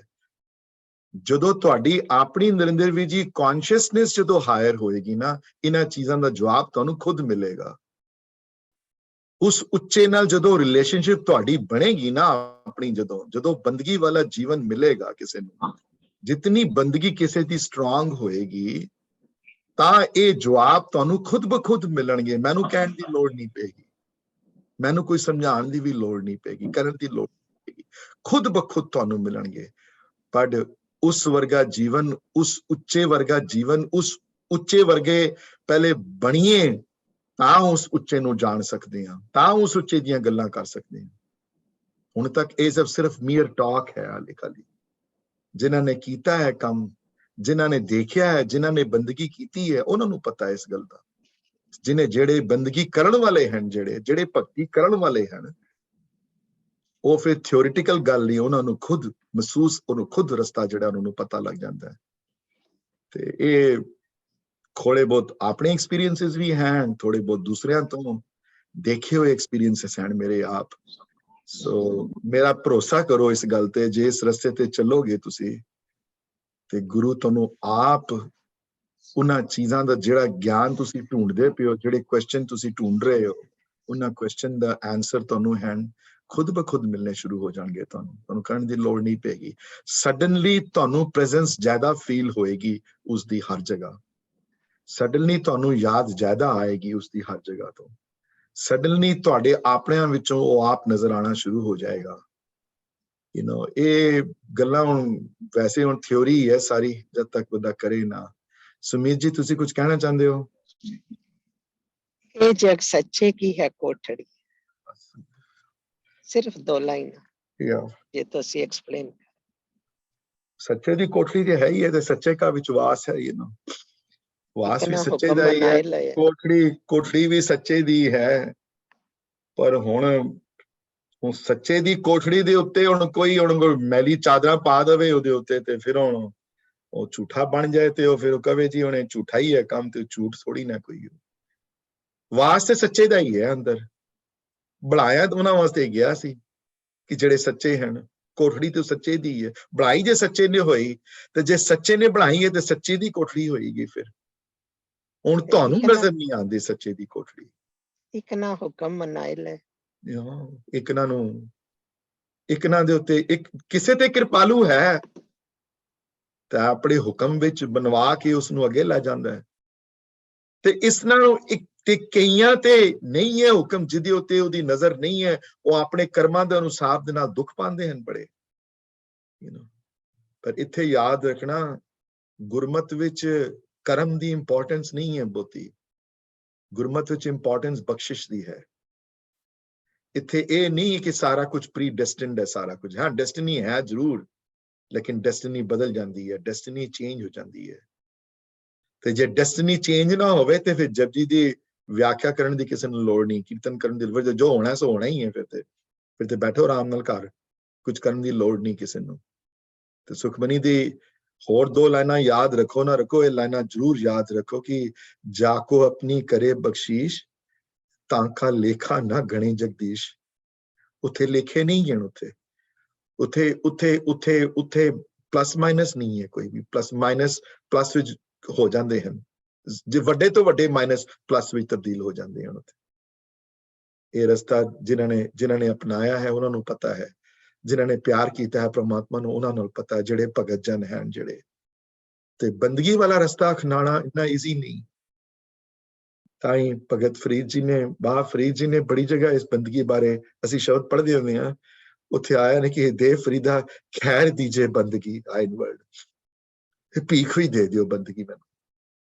ਕਟੋਰਾ ਅਟਕਾ ਕੇ ਖੜੇ ਨੇ ਫਰੀਦ, ਇਸ ਕਟੋਰੇ ਵਿੱਚ ਭਗਤੀ ਪਾ ਦਿਓ, ਇਸ ਕਟੋਰੇ ਵਿੱਚ ਆਪਣਾ ਪਿਆਰ ਪਾ ਦਿਓ, ਇਸ ਕਟੋਰੇ ਵਿੱਚ ਆਪਣੀ ਬੰਦਗੀ ਪਾ ਦਿਓ, ਬੰਦਗੀਨਾਮਾ ਬੰਦਗੀ ਮੈਨੂੰ ਭੀਖ ਵਿੱਚ ਦੇ ਦਿਓ, ਬੰਦਗੀ ਮੈਨੂੰ ਆਪਣੀ ਬੰਦਗੀ ਦੇ ਦਿਓ। ਜਿਨ੍ਹਾਂ ਨੇ ਕੀਤੀ ਉਹਨਾਂ ਨੂੰ ਪਤਾ ਹੈ, ਉਹਨਾਂ ਨੂੰ ਫਿਰ ਸਾਰੇ ਜਵਾਬ ਜਿਹੜੇ ਅੱਜ ਕੁਐਸਚਨ ਲੋਕਾਂ ਨੇ ਪੁੱਛੇ ਨੇ, ਅੰਦਰ ਕੌਣ ਬੈਠਾ ਹੈ, ਬਾਹਰ ਕੌਣ ਬੈਠਾ ਹੈ, ਕਿਸ ਤਰ੍ਹਾਂ ਦ੍ਰਿਸ਼ਟਾ ਹੈ, ਕੌਣ ਦੇਖ ਰਿਹਾ ਕਿਸ ਨੂੰ, ਸਾਰੇ ਜਵਾਬ ਉਸ ਨੂੰ ਮਿਲਣਗੇ। ਪਰ ਕਰੇਗਾ ਅੱਜ ਕੰਮ ਉਸੀ ਦਾ ਕੰਮ ਹੋਣਾ ਹੈ ਤੇ ਸੱਚੇ ਦੀ ਕੋਠੜੀ ਹੈ। ਹੁਣ ਸੱਚੇ ਦੀ ਕੋਠੜੀ ਦੇ ਵਿੱਚ ਕਈ ਬੰਦੇ ਇਹੋ ਜਿਹੇ ਆ ਗਏ ਜਿਨ੍ਹਾਂ ਨੇ ਉਸ ਸੱਚੇ ਦੇ ਉੱਤੇ ਆਪਣੀਆਂ ਮੈਲੀ ਹੋਮੇ ਚੜਾ ਦਿੱਤੀ, ਜਿਨ੍ਹਾਂ ਨੇ। ਹੁਣ ਹੈ ਤੇ ਅੰਦਰੋਂ ਤੋਂ ਉਹ ਵੀ ਸੱਚੇ ਨੇ ਨਾ। ਮੈਂ ਇੱਕ ਵਾਰੀ ਐਗਜ਼ਾਮਪਲ ਦਿੱਤੀ ਸੀ ਤੁਹਾਨੂੰ, ਮੈਨੂੰ ਬਾਰ-ਬਾਰ ਉਹ ਦਿਨ ਕਈ ਵਾਰੀ ਯਾਦ ਆਉਂਦਾ ਕਿ once I remember taking a flight from London Heathrow airport ਦੇ ਬਾਹਰ ਮੂਸਲਾਧਾਰ ਬਾਰਿਸ਼ ਹੋ ਰਹੀ, ਬਾਹਰ ਕਾਲਾ ਆਕਾਸ਼ ਉੱਤੇ ਸਿੱਧਾ, ਲੱਗਦਾ ਕਿ ਪੂਰਾ ਖਤਮ ਹੀ ਹੋਣ ਵਾਲਾ ਕੰਮ ਸਾਰਾ। plane takes off and like in 10 minutes or whatever, 15 minutes, once it grows above the skies, ਉੱਤੇ ਤੇ ਲੱਗਦਾ ਬਿਲਕੁਲ ਸ਼ਾਂਤ, ਉੱਤੇ ਲੱਗਦਾ ਕੁਝ ਹੈ ਹੀ ਨਹੀਂ ਉੱਤੇ ਤੇ। सूरज चमक रहा है, बदल फर्स्ट क्लास है, क्लियरिटी है बिल्कुल विजन की, किधरे कोई खुटपुट नहीं है, किधरे कोई कालापन नहीं है, किधरे कोई धुंधलापन नहीं है। ਤੇ ਹੁਣ ਆਪਣੀ ਜ਼ਿੰਦਗੀ ਵਿੱਚ ਅਗਰ ਤੁਸੀਂ ਉਹਨਾਂ ਨੇ ਉਹ ਪਾ ਕੇ ਰੱਖੇ ਹੋਏ ਨੇ, ਆਪਣੇ ਉਹ ਕਾਲਾਪਨ ਜਿਹੜੇ ਉਹ ਕਾਲੇ ਬਾਦਲ ਜਿਹੜੇ ਆਪਣੇ ਉੱਤੇ ਰੱਖੇ ਹੋਏ ਨੇ, ਦੈਟਸ ਇਸ਼ੂ ਸਾਡਾ ਹੈ ਉਹ ਵਾਲਾ, ਉਹ ਹੈ ਨਾ। ਭਾਈ ਸਾਹਿਬ ਭਾਈ ਵੀਰ ਸਿੰਘ ਦੀ ਸੰਥਿਆ ਦੀ ਵੋਲਿਊਮ ਹੋਵਣ 7 ਤੇ ਉਹ ਪਾ ਕੇ ਥੱਲੇ ਉਹਦੇ ਉੱਤੇ ਕੋਈ ਕੂੜਾ ਪਾ ਦੇਵੇ, ਉਹਦੇ ਉੱਤੇ ਕੋਈ ਟਰੈਸ਼ ਪਾ ਦੇ, ਤੇ ਬੁੱਕਸ ਥੋੜਾ ਨਾ ਟਰੈਸ਼ ਹੋ ਜਾਣਗੀਆਂ, ਉਹਦੀ ਨੌਲੇਜ ਥੋੜਾ ਨਾ ਟਰੈਸ਼ ਹੋ ਜਾਏਗੀ। ਨੌਲੇਜ ਤਾਂ ਉਂਝ ਹੀ ਰਹਿਣੀ ਹੈ ਨਾ। ਤੁਸੀਂ ਟਰੈਸ਼ ਬਣਾਇਆ ਉਸਨੂੰ, ਤੁਸੀਂ ਬਣਾਓ ਟਰੈਸ਼, ਜਿੰਨਾ ਮਰਜ਼ੀ ਬਣਾ ਲਓ ਟਰੈਸ਼, ਉਹਦੇ ਉੱਤੇ ਪਾਈ ਜਾਓ, ਆਪਣੇ ਕਮਰੇ ਅੰਧੇਰੇ ਕਰ ਲਓ ਹੋਰ, ਤਾਂ ਉਹਨੂੰ ਰੋਸ਼ਨੀ ਨਾ ਆਣ ਦਿਓ, ਤੇ ਫਿਰ ਠੀਕ ਹੈ, ਹਨੇਰਾ ਹੀ ਰੱਖੋ ਫਿਰ ਆਪਣੇ ਅੰਦਰ, ਫਿਰ ਹਨੇਰਾ ਹੀ ਰਹੇਗਾ ਹਮੇਸ਼ਾ। ਜੇ ਤੁਸੀਂ ਆਣ ਦਿਓਗੇ ਰੋਸ਼ਨੀ, ਬਾਣੀ ਦੀ ਰੋਸ਼ਨੀ ਨੂੰ ਅੰਦਰ ਆਣ ਦਿਓਗੇ, ਆਪਣੇ ਪ੍ਰਮਾਤਮਾ ਦੇ ਨਾਲ ਭਗਤੀ ਵਾਲਾ ਰੂਪ ਕਰੋਗੇ। ਪਰ ਅੱਜ ਕੱਲ ਬੰਦਗੀ ਦਾ ਟਾਈਮ ਕਿਸੇ ਕੋਲ ਨਹੀਂ ਹੈ, ਟਾਈਮ ਕੱਢਣਾ ਪੈਂਦਾ ਇਹਨਾਂ ਚੀਜ਼ਾਂ ਵਾਸਤੇ, ਇਹਨਾਂ ਟੀਆਂ ਵਾਸਤੇ, ਇਹਨਾਂ ਚੀਜ਼ਾਂ ਵਾਸਤੇ। ਉਹ ਟਾਈਮ ਫਿਰ ਨਿਕਲ ਵੀ ਜਾਂਦਾ ਹੈ ਜੇ ਟਾਈਮ ਬਹੁਤਾ ਨਾ ਹੋਵੇ ਨਾਲ ਤੇ। ਸੋ ਐਨੀਵੇ, ਸੋ ਹਾਂ, ਸੱਚੇ ਦੀ ਕੋਠੜੀ ਤੇ ਸੀ ਹੁਣ, ਪਰ ਹੁਣ ਝੂਠੇ ਨਾਲ ਬੈਠ ਗਏ, ਜਿਨ੍ਹਾਂ ਨੇ ਹਉਮੈ ਦੀ ਚਾਦਰ ਨਾਲ ਉਸ ਸੱਚ ਨੂੰ ਛੁਪਾ ਕੇ ਉਸ ਸੱਚੇ ਦੀ ਕੋਠੜੀ ਦੇ ਵਿੱਚ ਸੱਚ ਹੋ ਕੇ ਵੀ ਅੰਦਰ ਸੱਚ ਨਾ ਰਹੇ, ਜਿਹੜੇ ਹੈ ਨਾ। ਆਸਾ ਦੀ ਵਾਰ ਦੀਆਂ ਪਹਿਲੀ ਸ਼ਲੋਕ ਵਿੱਚ, ਪਹਿਲੇ ਪੌੜੀ ਦੀ ਪਹਿਲੇ ਸ਼ਲੋਕ ਵਿੱਚ ਵੀ ਇਸ ਗੱਲ ਦੀ ਗੱਲ ਕੀਤੀ ਨੇ, ਹੈ ਨਾ, ਕਿ ਦੇਖੋ ਤੇ ਬਣਾਇਆ ਤੇ ਕਿਸੇ ਹੋਰ ਵਾਸਤੇ ਗਿਆ ਸੀ, ਤੇ ਕੌਣ ਆ ਗਿਆ ਇੱਥੇ ਕਰਨ ਵਾਲਾ। ਤੇ ਜਦੋਂ ਛਟਾਈ ਹੋਈ, ਤੇ ਛਟਾਈ ਦੇ ਟਾਈਮ ਪਤਾ ਲੱਗ ਗਿਆ ਕੌਣ ਸੱਚੇ ਹਨ ਤੇ ਕੌਣ ਝੂਠੇ ਹਨ। ਤੇ ਜਿਹੜੇ ਝੂਠੇ ਹਨ, ਮਹਾਰਾਜ ਲਿਖਦੇ ਨਾ, ਕੋ ਨਾਨਕ ਸੋ ਨਾ ਆਏ ਨਾ ਵਰਡ ਨਾ, ਤੇ ਕੋ ਨਾਨਕ ਸੋ ਨਾ ਮਤਲਬ ਇਹਨਾਂ ਦੇ ਵਿੱਚ ਸੋ ਖਸਮ ਹਨ, ਇਹਨਾਂ ਦੇ ਕੋਈ ਇਧਰੋਂ ਮਾਰ ਰਿਹਾ, ਕੋਈ ਉਧਰੋਂ ਮਾਰਦਾ ਪਿਆ। ਜਿਹੜੇ ਉਸਦੇ ਹਨ ਉਹਨੂੰ ਕੋਈ ਛੂ ਨਹੀਂ ਸਕਦਾ। ਉਹਦੇ ਨਾਲ ਜਿਹੜੇ ਜੁੜੇ ਹੋਏ ਨੇ, ਜਿਹੜੇ ਉਹ ਫਿਰ ਉਹ ਅਲੱਗ ਹਨ। ਬਣਾਇਆ ਤੇ ਉਸੇ ਵਾਸਤੇ ਗਿਆ ਸੀ ਸਾਰਾ ਕੁਝ। ਅਨਫੋਰਚੂਨੇਟਲੀ ਹੁਣ ਦੁਨੀਆ ਉਹ ਜੀ ਰਹੀ ਨਹੀਂ, ਉਸ ਵੇਲੇ ਵੀ ਨਹੀਂ ਸੀ, ਹੁਣ ਵੀ ਨਹੀਂ ਹੈ। ਸੋ ਇਹਨਾਂ ਜਪਜੀ ਦੀਆਂ ਪੌੜੀਆਂ ਵਿੱਚ ਹੁਣ ਅੱਗੇ ਜਿਹੜੀਆਂ ਪੌੜੀਆਂ ਆਣਗੀਆਂ ਜਪਜੀ ਦੀਆਂ। ਵੀਰ ਜੀ, can I ask a question ਜੀ? ਐਬਸੋਲੂਟਲੀ ਵੀਰ ਜੀ, ਮੈਨੂੰ ਕਨਸੈਪਟ ਤੇ ਸਮਝ ਆ ਜਾਂਦਾ ਹੈ। where I'm stuck is ਕਿ where the rubber hits the road kind of thing, ਕਿ ਹੁਣ ਮੈਂ ਜਦੋਂ ਆਪਾਂ ਗੱਲ ਕਰ ਰਹੇ ਹਾਂ ਕਿ seeing everybody as having the noor of the Almighty, the Vaheguru, ਮੁਸਲਮਾਨ ਹੋਵੇ, ਹਿੰਦੂ ਹੋਵੇ, ਈਸਾਈ ਹੋਵੇ, and I think more like about even within our own Sikhi, ਕਿ different ways of practices ਅਸੀਂ ਬਣਾ ਲਈਆਂ ਨੇ। even ਜੋ ਇਸ ਵੇਲੇ ਕਾਬਜ਼ ਨੇ ਹਰਮੰਦਰ ਸਾਹਿਬ ਤੇ, ਉਹ ਵੀ ਉਹਨਾਂ ਨੇ ਆਪਣਾ ਇੱਕ ਤਰੀਕਾ ਬਣਾਇਆ ਹੋਇਆ। ਸੋ ਮੈਂ ਕਿਸੇ ਸਿੱਖ ਨੂੰ ਦੇਖਾਂ ਐਂਡ ਉਹ ਬਿਲੀਵ ਕਰਦੇ ਕਿ ਦੋਨੋਂ ਗ੍ਰੰਥ ਜਿਹੜੇ ਨੇ ਇੱਕੋ ਗੁਰਦੁਆਰਾ ਸਾਹਿਬ ਦੇ ਵਿੱਚ ਹੀ ਰੱਖੇ ਹੋਣ।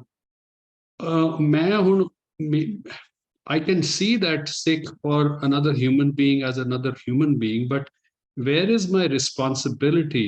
Where does my thing?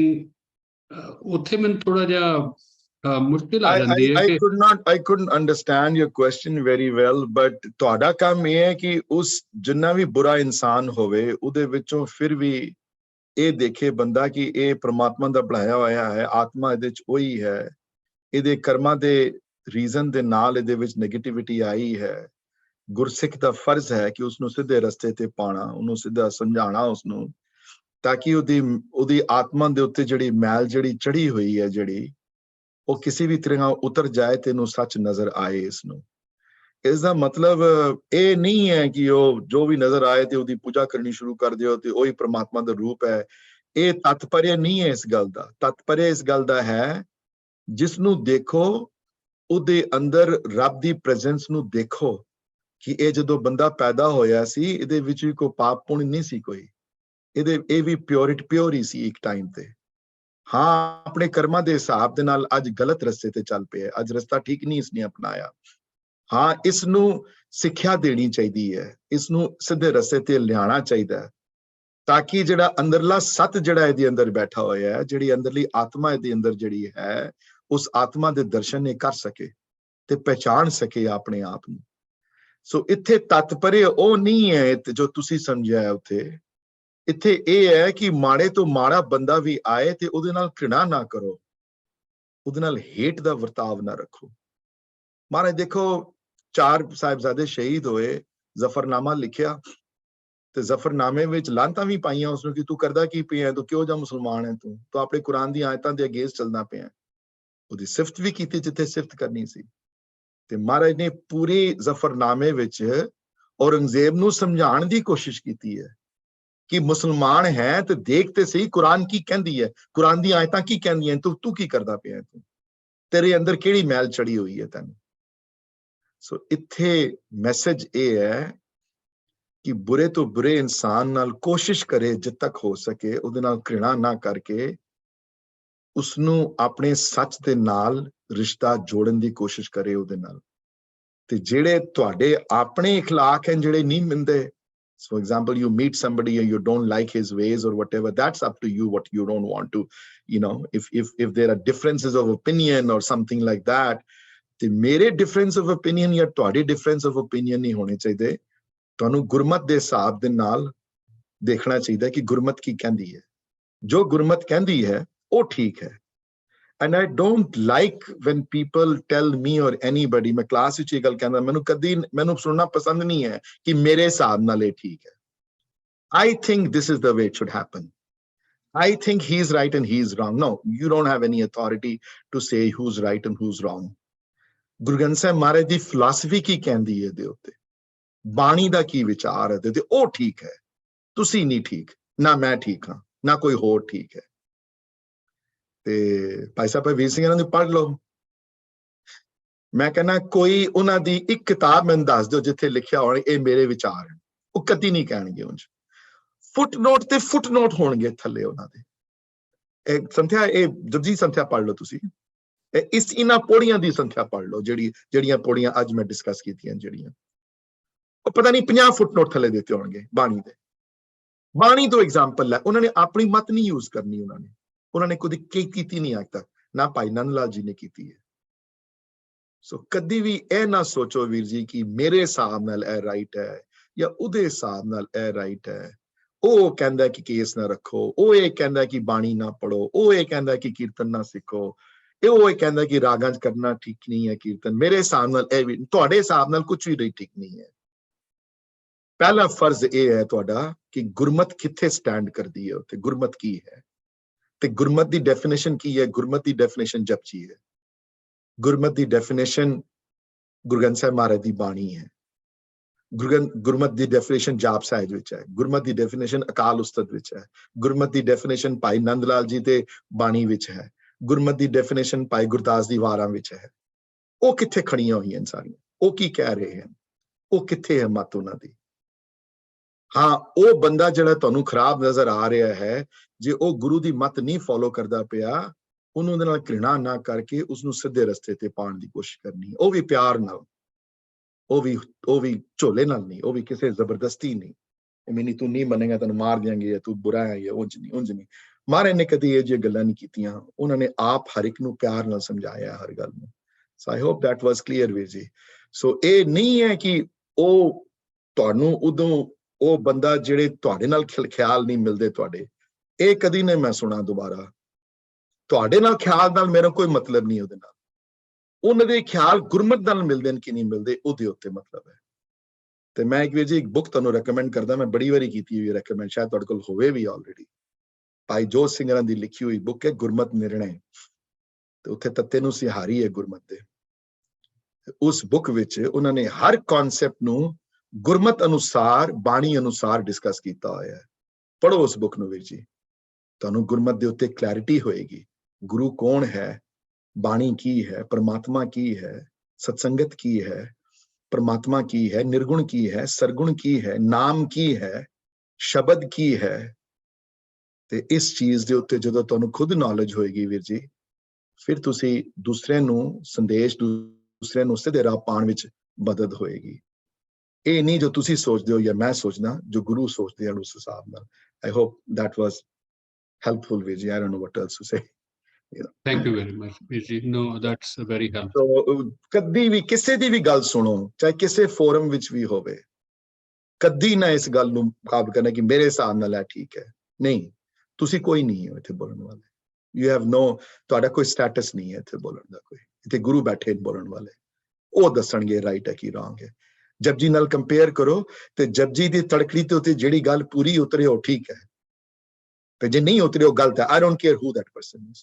I really do not care what that book is. ਜੋ ਗੁਰੂ ਨਾਨਕ ਕਹਿ ਰਹੇ ਹਨ ਉਹ ਠੀਕ ਹੈ, ਤੇ ਜੋ ਅਸੀਂ ਕਹਿ ਰਹੇ ਹਾਂ ਉਹ ਗਲਤ ਹੈ। ਬਸ ਗੱਲ ਉੱਥੇ ਮੁੱਕ ਜਾਂਦੀ ਹੈ।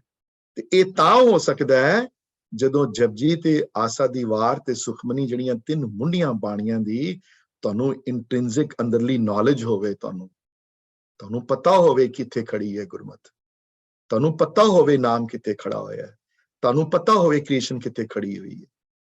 ਤੇ ਜੇ ਨੌਲੇਜ, ਜੇ ਇਹ ਗਿਆਨ ਨਹੀਂ ਹੈ ਇਹਨਾਂ ਚੀਜ਼ਾਂ ਦਾ, ਫਿਰ ਆਪਣੀ ਗੱਲ ਮਾਰੇਗਾ ਬੰਦਾ ਆਪਣਾ ਵੀ ਮੇਰੇ ਸਾਹਮਣੇ ਹੈ ਠੀਕ ਹੈ, ਮੇਰੇ ਸਾਹਮਣੇ I think this is right.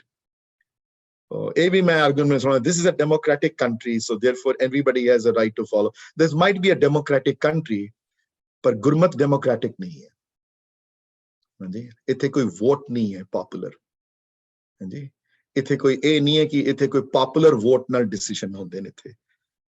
ਠੀਕ ਹੈ, ਭਾਈ ਲక్ష్ਮੀ ਚੰਦ ਜ਼ਿਆਦਾ ਪਪੂਲਰ ਹਨ ਕਿ ਭਾਈ ਲੈਣਾ ਜ਼ਿਆਦਾ ਪਪੂਲਰ। ਵੋਟ ਲਈਏ ਸੰਗਤ ਵਿੱਚ, ਫਿਰ ਗੁਰਿਆਈ ਦਿਆਂਗੇ। ਲੈਣੇ ਨੂੰ ਦਈਏ ਕਿ ਸ਼੍ਰੀ ਚੰਦ ਨੂੰ ਦਈਏ ਕਿ ਲక్ష్ਮੀ ਚੰਦ ਨੂੰ ਦਈਏ। Let's see who gets more votes today. I'm sorry to say, ਇਹ ਕੋਈ democratic institution ਨਹੀਂ ਹੈ spirituality ਵਿੱਚ। ਹਾਂਜੀ, ਜੇ ਟੋਡੀ ਮਹੱਲਾ ਪੰਜਵਾਂ ਉੱਤੇ ਲਿਖਿਆ ਹੋਇਆ ਹੈ ਤੇ ਉਸਨੂੰ ਤੁਸੀਂ ਫਿਲਮੀ ਤਰੀਕੇ ਨਾਲ ਗਾ ਰਹੇ ਹੋ, I don't care what explanations you give me. I really don't care how many different viewpoints you give me. You're wrong. ਕਿਉਂਕਿ you're wrong because if ਇੱਥੇ ਟੋਡੀ ਮਹੱਲਾ ਪੰਜਵਾਂ ਲਿਖਣ ਦੀ ਲੋੜ ਨਹੀਂ ਸੀ। ਉੱਤੇ ਨਾ ਲਿਖਦੇ, ਕੁਝ ਉੱਤੇ ਛੋੜ ਦਿੰਦੇ, ਉੱਤੇ ਖਾਲੀ, ਫਿਰ ਨਾ ਲਿਖਦੇ ਉੱਤੇ। ਅਸੀਂ ਲਿਖਿਆ ਹੀ ਨਹੀਂ ਜੀ ਸ਼ਿਰਾਗ ਮਹੱਲਾ ਪਹਿਲਾ, ਫਿਰ ਨਾ ਲਿਖੋ ਉੱਤੇ ਸ਼ਿਰਾਗ। ਉੱਤੇ ਕਿਉਂ ਲਿਖਿਆ ਹੋਇਆ? ਹਟਾ ਦਿਓ ਉਸਨੂੰ। ਕਿਉਂ ਲਿਖਿਆ ਹੋਇਆ ਉੱਤੇ ਫਿਰ? ਉਹ ਕਿ ਕਿਸ ਵਾਸਤੇ ਲਿਖਿਆ ਹੋਇਆ? ਉਹ ਆਬਵੀਅਸਲੀ ਇਸ ਵਾਸਤੇ ਲਿਖਿਆ ਹੋਇਆ ਕਿ ਤੁਸੀਂ ਇਹਦੇ ਚ ਗਾਓ ਇਸ। ਸੋ ਕੋਸ਼ਿਸ਼ ਕਰਿਆ ਕਰੋ ਹਰ ਇੱਕ ਬੰਦਾ ਜਿੱਥੇ ਵੀ ਕੋਈ ਗੱਲ ਇਹੋ ਜਿਹੀ ਕਰੇ ਉਸਨੂੰ ਰੋਕਣ ਦੀ ਕੋਸ਼ਿਸ਼, ਉਹਨੂੰ ਕਹੋ ਕਿ ਇਹ ਆਪਣੀ ਮਤ ਨਾ ਯੂਜ਼ ਕਰਕੇ ਗੁਰੂ ਦੀ ਮਤ ਦੇ ਉੱਤੇ ਜ਼ਿਆਦਾ ਇੰਪੋਰਟੈਂਸ ਦਿਓ। ਗੁਰਬਾਣੀ ਕੀ ਕਹਿ ਰਹੀ ਹੈ, ਗੁਰਮਤ ਕਿੱਥੇ ਖੜੀ ਹੈ ਇਹਦੇ ਉੱਤੇ। ਹਾਂਜੀ, anybody else has any questions though? Sorry, I got sidetracked. Actually, I think that was the main thing, that what you just said actually, ਜਿਹੜੀ ਹੁਣ ਤੁਸੀਂ ਗੱਲ ਕੀਤੀ ਹੈ ਨਾ ਕਿ because ਜੋ ਵੀ ਹੁੰਦਾ ਪਿਆ that is impacting, ਹੁਣ ਤੁਸੀਂ ਰਾਗ ਦੇ ਵਿੱਚ ਹੀ ਸ਼ਬਦ ਗਾਣ ਦੀ ਗੱਲ ਕੀਤੀ। ਹੁਣ ਜਿਹੜਾ ਬੰਦੇ ਨਹੀਂ ਗਾ ਰਹੇ, ਮੈਂ ਉਹਨਾਂ ਵੱਲ ਕਿਹੋ ਜਿਹਾ ਰਵੱਈਆ ਰੱਖਾਂ? ਮੈਂ ਹੁਣ ਉਹਨਾਂ ਨੂੰ ਗਲਤ ਕਵਾਂ? ਉਹਨਾਂ ਨੂੰ ਸਮਝਾਉਣ ਦੀ ਕੋਸ਼ਿਸ਼ ਕਰ ਸਕਦੇ ਹੋ ਜੇ ਸਮਝਣ ਤੇ, ਪਰ ਜੇ ਉਹ ਨਾ ਸਮਝਣ ਤੇ ਤੁਹਾਡੇ ਨਾਲ ਉੱਚਾ ਬੋਲ ਜਾਣ ਤੇ ਫਿਰ ਚੁੱਪ ਹੋ ਜਾਓ। ਉੱਥੇ ਮੈਨੂੰ ਲੜਨ ਦੀ ਲੋੜ ਨਹੀਂ ਹੋਣਾ, ਔਰ ਉਹਨੂੰ ਸਮਝਾਉਣਾ ਤੁਹਾਡਾ ਫਰਜ਼ ਹੈ। ਮੈਂ ਵੀ ਸਮਝਾਉਣਾ, and I lose 9 out of 10 times with you, so maybe 8 out of 10 times I lose, 2 out of 10 times I'm able to convince, but I still take my 2 out of nothing, right? 2 is still better than 0, 1 is still better than 0, but 8 times out of 10 I definitely lose। ਉਹ ਫਿਰ ਗੁੱਸਾ ਚੜ ਜਾਂਦਾ, ਫਿਰ ਕਹਿੰਦੇ ਠੀਕ ਹੈ ਤੁਸੀਂ ਠੀਕ ਹੋ ਜੀ, ਅਸੀਂ I back off, ਵੀ ਕੌਣ ਲੁੱਜੇ ਨਾਲ, ਫਿਰ ਲੜਾਈ ਕਰਕੇ ਕੋਈ ਫਾਇਦਾ ਨਹੀਂ ਕਿਸੇ ਨਾਲ। ਮਹਾਰਾਜ ਨੇ ਆਪੇ ਨਹੀਂ ਕੀਤੀਆਂ, ਅਸੀਂ ਕਿਉਂ ਕਰੀਏ, ਹੈ ਨਾ? ਉਹਨਾਂ ਨੇ ਕਿੰਨਾ ਸਮਝਾਇਆ ਕਈ ਬੰਦੇ ਨਹੀਂ ਸਮਝੇ, ਠੀਕ ਹੈ, ਫਿਰ ਉਹਨਾਂ ਦੀ ਹੈਂਡ ਜਦੋਂ ਮਹਾਰਾਜ ਮਿਹਰ ਕਰਨਗੇ ਕਿਸੇ ਦਿਨ ਮਤ ਆਏਗੀ ਉਹਨਾਂ ਨੂੰ, ਉਹ ਸਮਝ ਜਾਣਗੇ, ਯੂ نو। ਸੋ ਤੁਹਾਡਾ ਕੰਮ ਹੈ ਉਹਨਾਂ ਨੂੰ ਪਿਆਰ ਨਾਲ, ਸਤਿਕਾਰ ਨਾਲ ਇਸ ਚੀਜ਼ ਬਾਰੇ ਗਿਆਨ ਦੇਣਾ। ਪਰ ਜੇ ਉਹ ਨਾ ਸਮਝਣ ਇਸ ਗੱਲ ਨੂੰ ਤਾਂ ਠੀਕ ਹੈ, ਉਹਨੂੰ ਛੋੜ ਦਿਓ ਉਹਨਾਂ ਦੀ ਹਾਲਤ ਦੇ ਉੱਤੇ, ਤੁਸੀਂ ਆਪਣਾ ਰਾਈਟ ਕੰਮ ਕਰੋ। ਤੇ ਕਨਫਰੰਟੇਸ਼ਨ ਨਾਲ ਕਿਸੇ ਨੂੰ ਕੁਝ ਨਹੀਂ ਮਿਲਦਾ। ਹਾਂਜੀ। So, Vijay, just I want to share an analogy that I heard from one of the explanations of Asa Diwar, "E jag sache ki hai kothadi." So, then kothadi मतलब सारा जग, सारा ब्रह्मांड, universe is उस परमात्मा की कोठड़ी है। बिल्कुल। If you compare that to ਤੇ ਤੁਸੀਂ ਆਪਣੇ ਪਿਤਾ ਦੇ ਘਰ ਵਿੱਚ ਰਹਿ ਰਹੇ ਹੋ ਤੇ ਤੁਸੀਂ ਆਪਣੇ ਪਿਤਾ ਨਾਲ ਕਦੇ ਗੱਲਬਾਤ ਨਹੀਂ ਕਰਦੇ। So that means you have no relationship with them. You're just living in that house. So it's just like that you're living in the house of God and you don't even know he's there, right? So yeah, you can look at it that way also. Yeah। ਤਾਂ ਹੀ ਬਾਣੀ ਦੇ ਕੋਈ ਇੱਕ ਅਰਥ ਨਹੀਂ ਹਨ ਵੀਰ ਜੀ, ਇਹ ਅੰਤਾ ਹੈ। ਇਹਦੇ ਕੋਈ ਸੀਮਿਤ ਨਹੀਂ ਕਰ ਸਕਦਾ ਇਸ ਨੂੰ ਕੋਈ ਚੀਜ਼ ਨਾਲ। ਕਦੀ ਕੋਈ ਮਾਈ ਦਾ ਲਾਲ ਪੈਦਾ ਨਹੀਂ ਹੋਇਆ ਕਹਿਣ ਵਾਲਾ ਕਿ I am the only right one. That's why you always read several people, you know, to get the essence. The explanation is the same. It's not different. It's just a different way of looking at it. It's just a visual that absolutely. Couldn't agree with you more, Vijay. Couldn't agree with you more. If nobody has questions, I'm going to sign off now. ਵੀਰ ਜੀ, ਜਦੋਂ ਤੁਸੀਂ principal Jot Singh ji ਦੀ ਗੱਲ ਕਰਦੇ ਹੋ, ਮੈਂ ਉਹਨਾਂ ਕੋਲ ਬੜੀ ਵਾਰੀ ਇਨਾਮ ਲਏ ਸੀ ਔਰ ਸਾਹਮਣੇ ਆ ਜਾਂਦੀ ਉਹਨਾਂ ਦੀ ਪਿਕਚਰ, ਬਹੁਤ ਸ਼ਾਂਤੀ ਦੇ ਪੁੰਜ ਸਨ।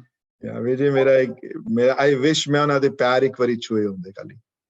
ਉਹਨਾਂ ਕੋਲੋਂ ਕਈ ਵਾਰੀ ਇਨਾਮ ਲਏ ਸਨ, ਉਹ ਇਨਾਮਾਂ ਦੀ ਵੰਡ ਵੇਲੇ ਆਉਂਦੇ ਸਨ। ਮੈਂ ਉਦੋਂ ਮਿਡਲ ਸਕੂਲ 'ਚ ਸੀ।